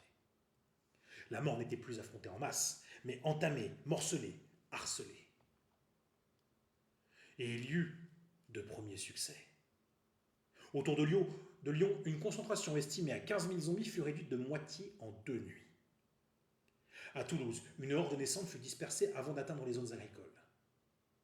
À Strasbourg, les morts furent repoussés loin des axes fluviaux. Les citadelles recommencèrent à respirer, et les soldats rentraient vivants, et le peuple osa les applaudir. Le monde observait. L'Allemagne copia rapidement la méthode.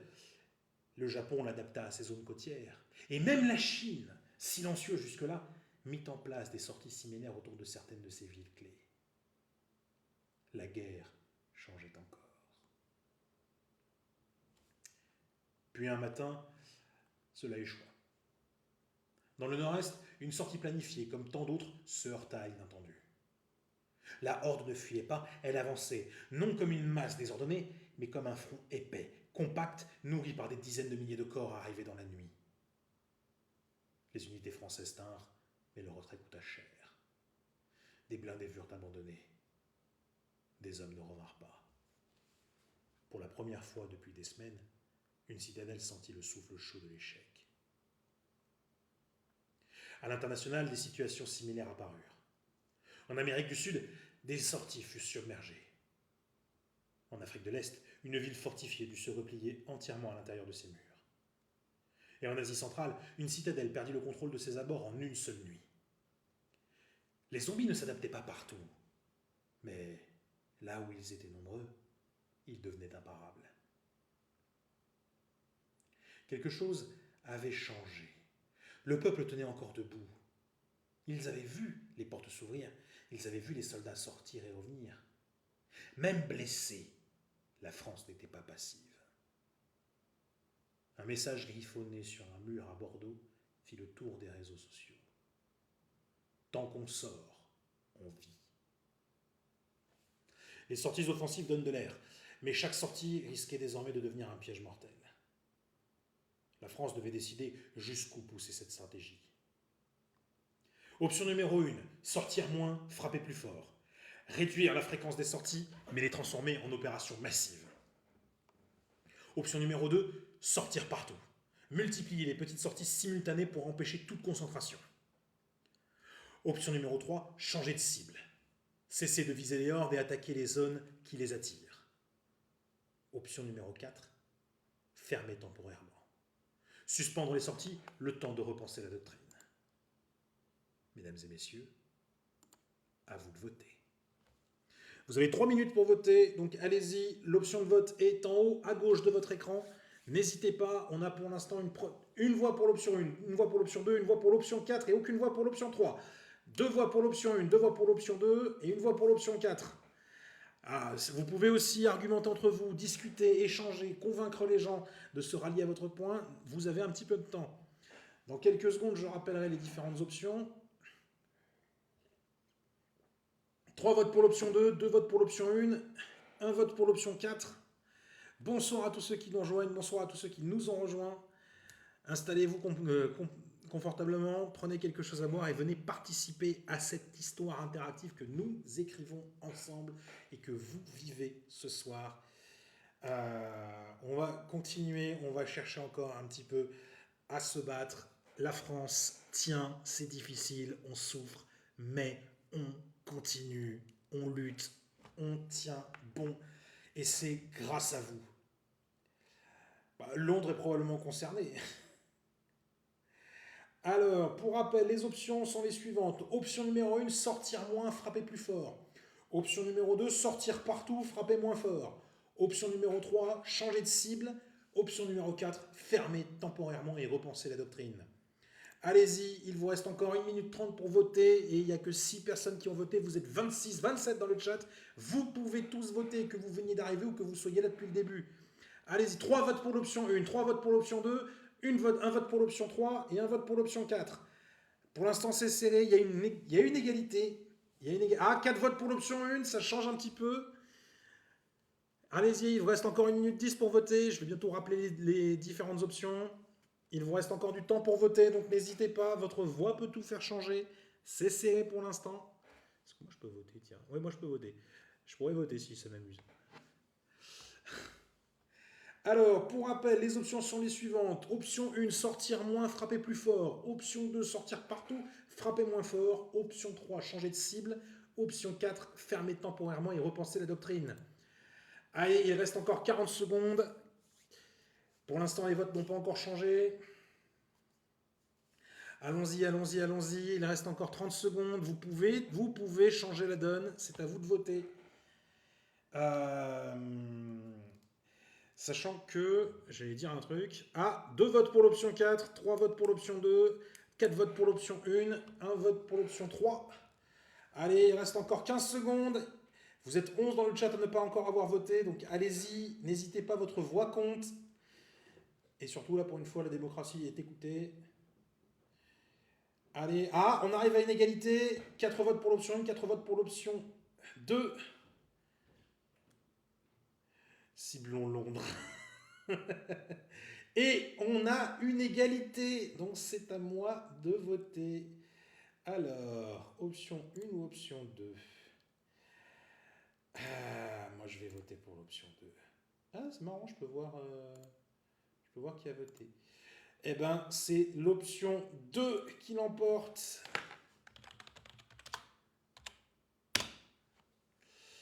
Allons-y, allons-y.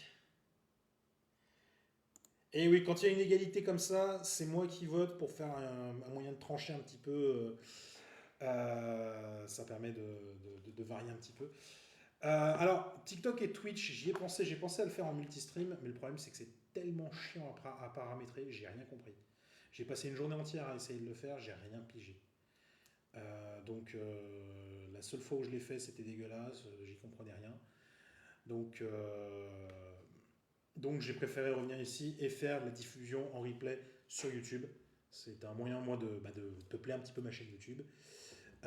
Et en même temps de diffuser sur plusieurs plateformes. On finit vers quelle heure? On finit globalement, ça dure 2 heures. On fait un live de 2 heures. Donc là, il nous reste un peu plus de 20 minutes. Histoire de finir un petit peu correctement avec un petit débrief après. Alors, chapitre 25. La guerre des 1000 coupures. On abandonna l'idée du coup décisif et on entra dans une guerre d'usure active, presque invisible, où chaque jour comptait plus que chaque victoire. Une doctrine de dispersion fut adoptée et les ordres furent simples, presque cruels dans leur sobriété. Ne jamais frapper au même endroit 2 fois de suite, ne jamais engager plus que le strict nécessaire, ne jamais laisser une horde croire qu'elle était en sécurité. Partout en France, les portes s'ouvrirent, mais jamais longtemps. À Lille, une colonne sortit à l'aube, frappa et se replia avant midi. À Clermont-Ferrand, une unité légère brûla une zone d'attraction avant la tombée de la nuit. À Perpignan, les drones guidèrent les morts vers des zones déjà stériles. La mort ne trouvait plus où se poser. L'Espagne décida d'imiter et lança des sorties éclairs le long de ses plaines.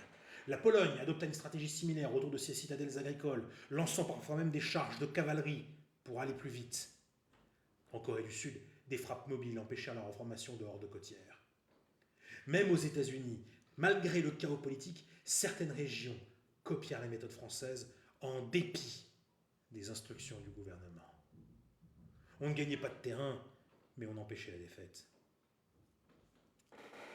Très vite, un autre ennemi apparut. L'épuisement. Les soldats sortaient trop souvent. Les mécaniques s'usèrent, les stocks fondirent plus vite que prévu. Et les zombies, eux, ne se lassaient pas. Ils revenaient encore, toujours.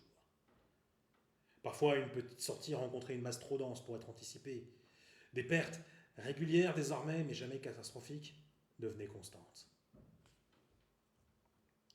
Dans le sud-est, une coordination échoua. 2 unités censées frapper séparément convergèrent par erreur vers la même zone. La horde, attirée de toutes parts, se referma. Les soldats tinrent assez longtemps pour permettre un repli partiel, mais tout le monde ne rentra pas. La victoire quotidienne avait un goût de sang. À l'intérieur des citadelles, la population suivait chaque sortie comme on suivait la météo. Quand les unités revenaient, on respirait. Quand les unités tardaient, le silence devenait insupportable. L'espoir existait encore, mais il était fragile, suspendu à des rapports militaires lus à voix basse. Un avertissement vint d'ailleurs, un message codé depuis l'Amérique du Sud. Dans une région ayant adopté la même stratégie, les zombies avaient cessé de se disperser. Ils se contentaient désormais d'errer lentement, jusqu'à ce que plusieurs petites hordes se croisent. Alors, sans coordination apparente, elles s'additionnaient. La dispersion avait ses limites. La stratégie du mouvement maintenait la vie, mais elle consumait les forces humaines plus vite que prévu. La France devait décider comment éviter l'épuisement sans rendre à la mort le temps de se regrouper. Option numéro 1. Concentrer les sorties sur quelques citadelles clés et laisser les autres tenir seuls. Option numéro 2. Remplacer progressivement les sorties humaines par des drones, des pièges, des systèmes autonomes. Option numéro 3. Raccourcir. Limiter drastiquement la durée et l'ampleur de chaque sortie, quitte à en réduire l'impact. Option numéro 4. Assumer l'usure. Continuer ainsi, en acceptant que la victoire s'opéra avec l'épuisement humain. Mesdames et messieurs, à vous de voter. Vous avez 3 minutes pour voter. Le sondage est en haut à gauche de votre écran. Donc tout le monde peut voter. Vous avez tous le droit de vote. Que vous veniez d'arriver ou que vous soyez là depuis le début. N'hésitez pas. C'est pas Verdun ici, mais ça pourrait le devenir. Pour l'instant, on a une majorité absolue. 3 voix. 3 personnes ont voté. 3 voix pour l'option numéro 2. Allez, dans quelques instants, je répéterai les options. Je prépare déjà le texte.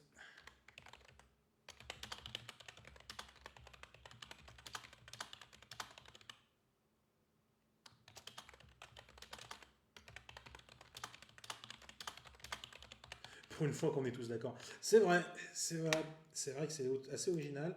Alors, il vous reste 2 minutes pour voter. Tout le monde peut voter, n'hésitez pas, allez-y. 4 voix pour l'option numéro 2. Il n'y a que 4 personnes qui ont voté. Allez. Il faut voter. Je vais vous rappeler les options. Donc, option numéro 1, hiérarchiser, se concentrer seulement sur quelques citadelles. Option numéro 2, automatiser et remplacer les sorties humaines par les drones, les pièges et les systèmes autonomes. Option numéro 3, raccourcir la durée et l'ampleur de chaque sortie, quitte à en réduire l'impact. Option numéro 4, assumer l'usure et continuer ainsi en prenant l'épuisement en compte, en prenant l'épuisement comme une variable acceptable. 9 voix pour l'option 2. C'est bien, on a une décision pour l'instant unanime. Il vous reste 1 minute 30 pour voter. Donc allez-y, tout le monde peut voter. Vous êtes 23 dans le chat. Donc il n'y a que 9 personnes qui ont voté. Allez-y, vous pouvez le faire. N'hésitez pas.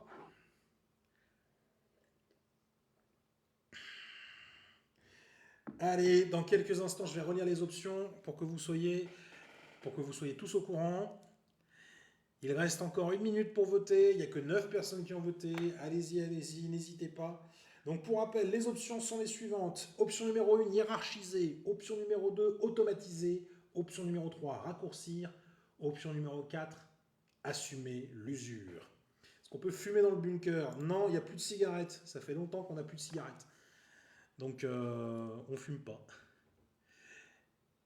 Appelez l'agence Tourisque pour poser des pièges. Ah, honnêtement, ce serait rigolo, ça, qu'il y ait l'agence Tourisque qui intervienne. Mais bon, je doute qu'il soit assez occupé un peu partout. Allez, il reste encore 30 secondes pour voter. Il y a plein de personnes qui n'ont pas encore voté, donc n'hésitez pas, vous pouvez le faire. Bah, honnêtement, Chuck Norris, non, il est un peu à la retraite en ce moment. Tiens, j'aurais pu faire un texte où Chuck Norris est mort, pensant qu'il pouvait s'en sortir. Ce serait rigolo. Allez, il reste encore 10 secondes. Vous pouvez tous voter. Il y a 10 personnes qui n'ont pas voté pour l'instant. 5 secondes, même si on est quand même à une majorité absolue. Et c'est fini. Et c'est une absolue majorité. Tout le monde a voté pour l'option numéro 2. Donc, c'est parti.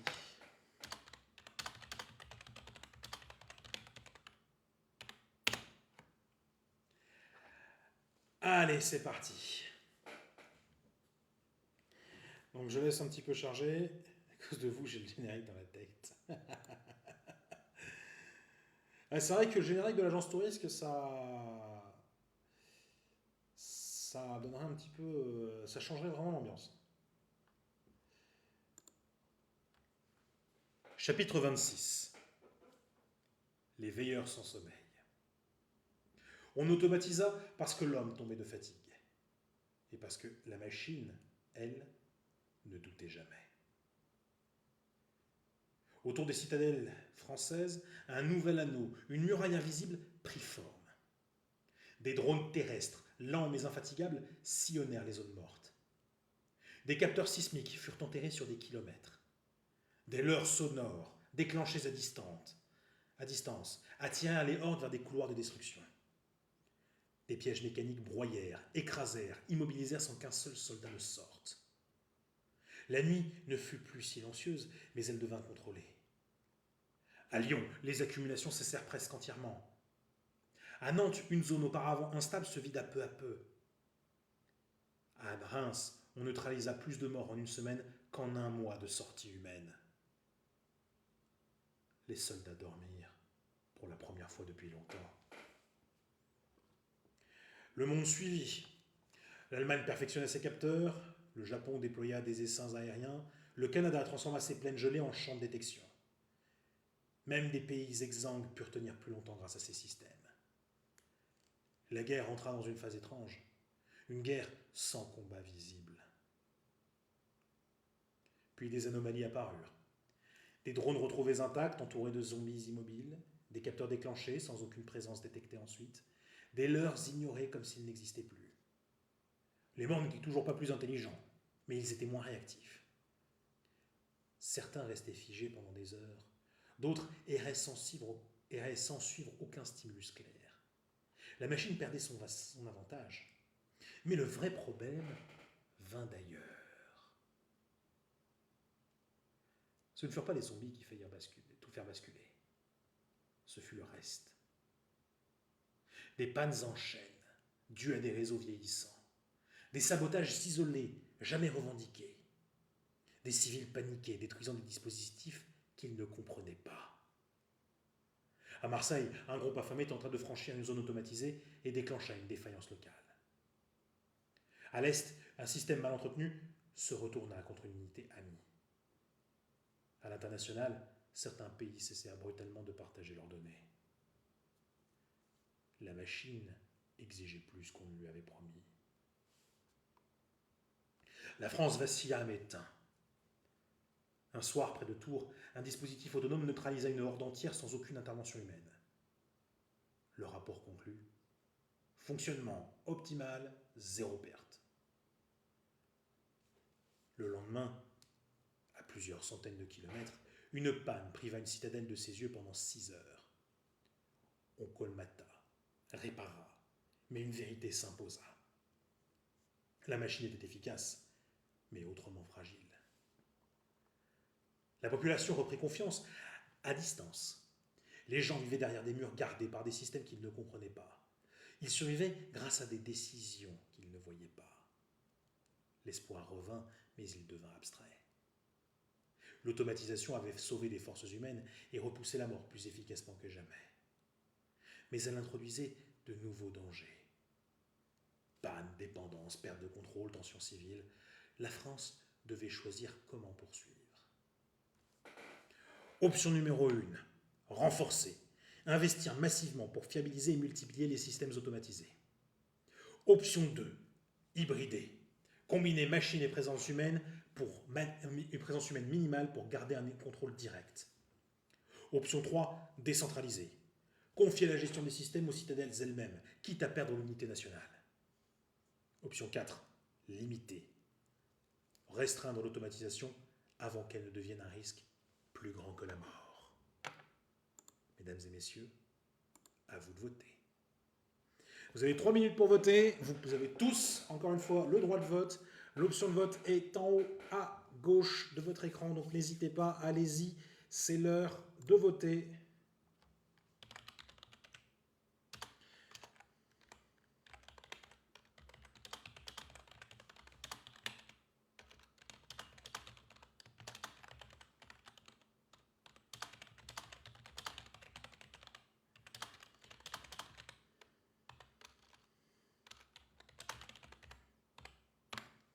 Alors, voyons voir. On a pour l'instant un vote pour l'option 1, 2 votes pour l'option 3. Allez-y, allez-y. Vous avez tous le droit de vote, donc n'hésitez pas. Il y a pas, là, il y a du monde qui va voter. Dans quelques secondes, je ferai un rappel. Vous êtes 15 dans le chat, donc allez-y. 18, allez, tout le monde vote. La dernière fois, vous m'avez fait un coup magique pour le dernier. Vous avez tous voté. J'avais eu tout le monde qui avait pu voter. Donc là aussi, je veux pareil. Je veux 17 votes. Allez, c'est gratuit, hein, je vous fais rien payer.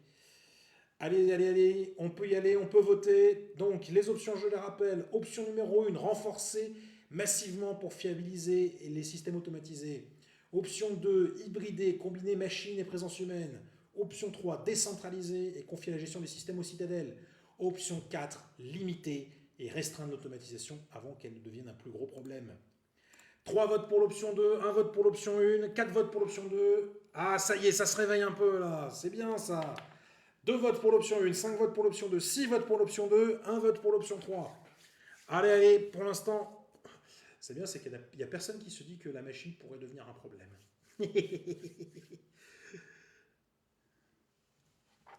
Allez, allez, il reste encore 1 minute pour voter. Dans quelques secondes, je vous rappelle les options. Donc, option numéro 1, renforcer. Option numéro 2, hybrider. Option numéro 3, décentraliser. Option 4, limiter. On parle toujours de des systèmes automatisés de défense. Est-ce qu'il faut choisir? Qu'est-ce qu'il faut choisir? Comment devons-nous agir?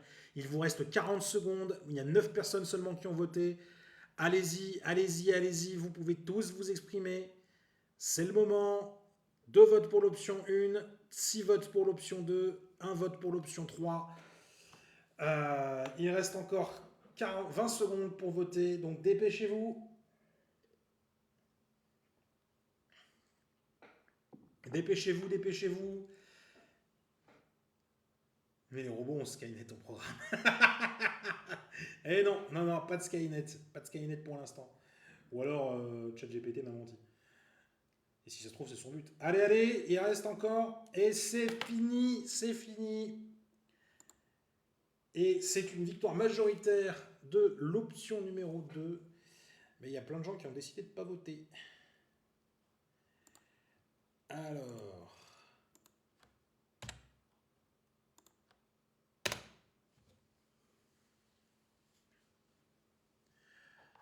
Je laisse le temps à ce que ça charge vite fait. Ah. Chapitre 27. Le fragile équilibre. Les citadelles humaines entrèrent dans une nouvelle ère. Les drones patrouillaient sans relâche, mais chaque sortie mécanique était désormais accompagnée d'unités humaines. Observateurs, éclaireurs, réparateurs. On ne laissait plus la machine décider seule. On ne laissait plus les hommes se consumer inutilement. À Lyon, les patrouilles combinées filtraient les hordes et corrigeaient les failles. À Bordeaux, on installa des points de contrôle mobiles où civils et soldats travaillaient ensemble. À Strasbourg, un réseau de drones surveillait, pendant que des équipes humaines ajustaient les pièges et les capteurs en temps réel. Pour la première fois depuis des mois, le quotidien humain et la guerre contre les morts-vivants se mêlaient. Chaque journée avait sa routine, chaque nuit ses tensions. Les habitants purent respirer entre les coups, tout en restant conscients que le danger rôdait à l'extérieur. Les hordes, elles, s'adaptèrent encore. Elles se dispersèrent, se regroupèrent par endroits inattendus, rendirent la chasse plus complexe. Mais chaque attaque automatisée, suivie d'une intervention humaine, permit de préserver un équilibre précaire. On ne gagnait pas la guerre, mais on la contenait. À l'international, l'exemple français inspira d'autres nations. Des alliances hybrides se formèrent, drones, plus forces mobiles, plus civils coordonnés. Les citadelles se renforcèrent, non seulement par la technologie, mais par la coopération et la discipline. Pour la première fois depuis le début, certains analystes parlèrent de stabilité temporaire. Un mot qui semblait presque étranger, presque luxueux dans ce monde ravagé. La population sentit ce changement et une lueur de confiance revint. On osait sortir un peu plus, échanger de nouvelles, organiser de petites tâches quotidiennes. On ne parlait plus d'espoir absolu ni de victoire finale, mais d'une chose tangible, la survie organisée, efficace, mesurée. Et quelque part derrière les murs, chacun murmura en pensée. Nous existons encore. Et c'est suffisant, pour l'instant. Le monde s'était ajusté. On avait transformé l'urgence en méthode, la panique en stratégie. On avait vu la mort s'adapter et l'humanité répondre lentement mais sûrement. La France et ses alliés tenaient. Les citadelles étaient debout, les machines et les hommes veillaient. Et les zombies, malgré leur nombre, n'étaient plus tout à fait libres. La soirée se terminait ainsi sur ce fragile équilibre. Ni sur une victoire totale, ni une défaite absolue. Juste la certitude que l'humanité pouvait encore reprendre sa place, un jour à la fois. Ainsi s'achève cette soirée. On va passer un petit moment au débrief. Je vais essayer de faire une petite carte. Je vais demander à ChatGPT de voir s'il peut me générer une carte. À ce niveau-là, ça pourrait être drôle. Alors, je vais mettre fin aussi à l'enregistrement. N'oubliez pas, vous pourrez retrouver tout l'épisode sur YouTube dès demain, pour ceux qui veulent reprofiter de l'histoire ou qui n'ont pas pu participer. Donc, n'hésitez pas aussi à la partager. Alors, je conclus rapidement pour YouTube. Bonne soirée à tous. N'oubliez pas que vous pouvez revenir sur ces lives sur TikTok pour participer, pour vous-même prendre les décisions. Le prochain live aura lieu la semaine prochaine. Je ne sais pas encore quel jour, donc n'hésitez pas à vous abonner, Instagram, YouTube, TikTok. Comme ça, vous ne manquerez pas les interventions. Allez, bonne soirée YouTube et on fait un petit débrief.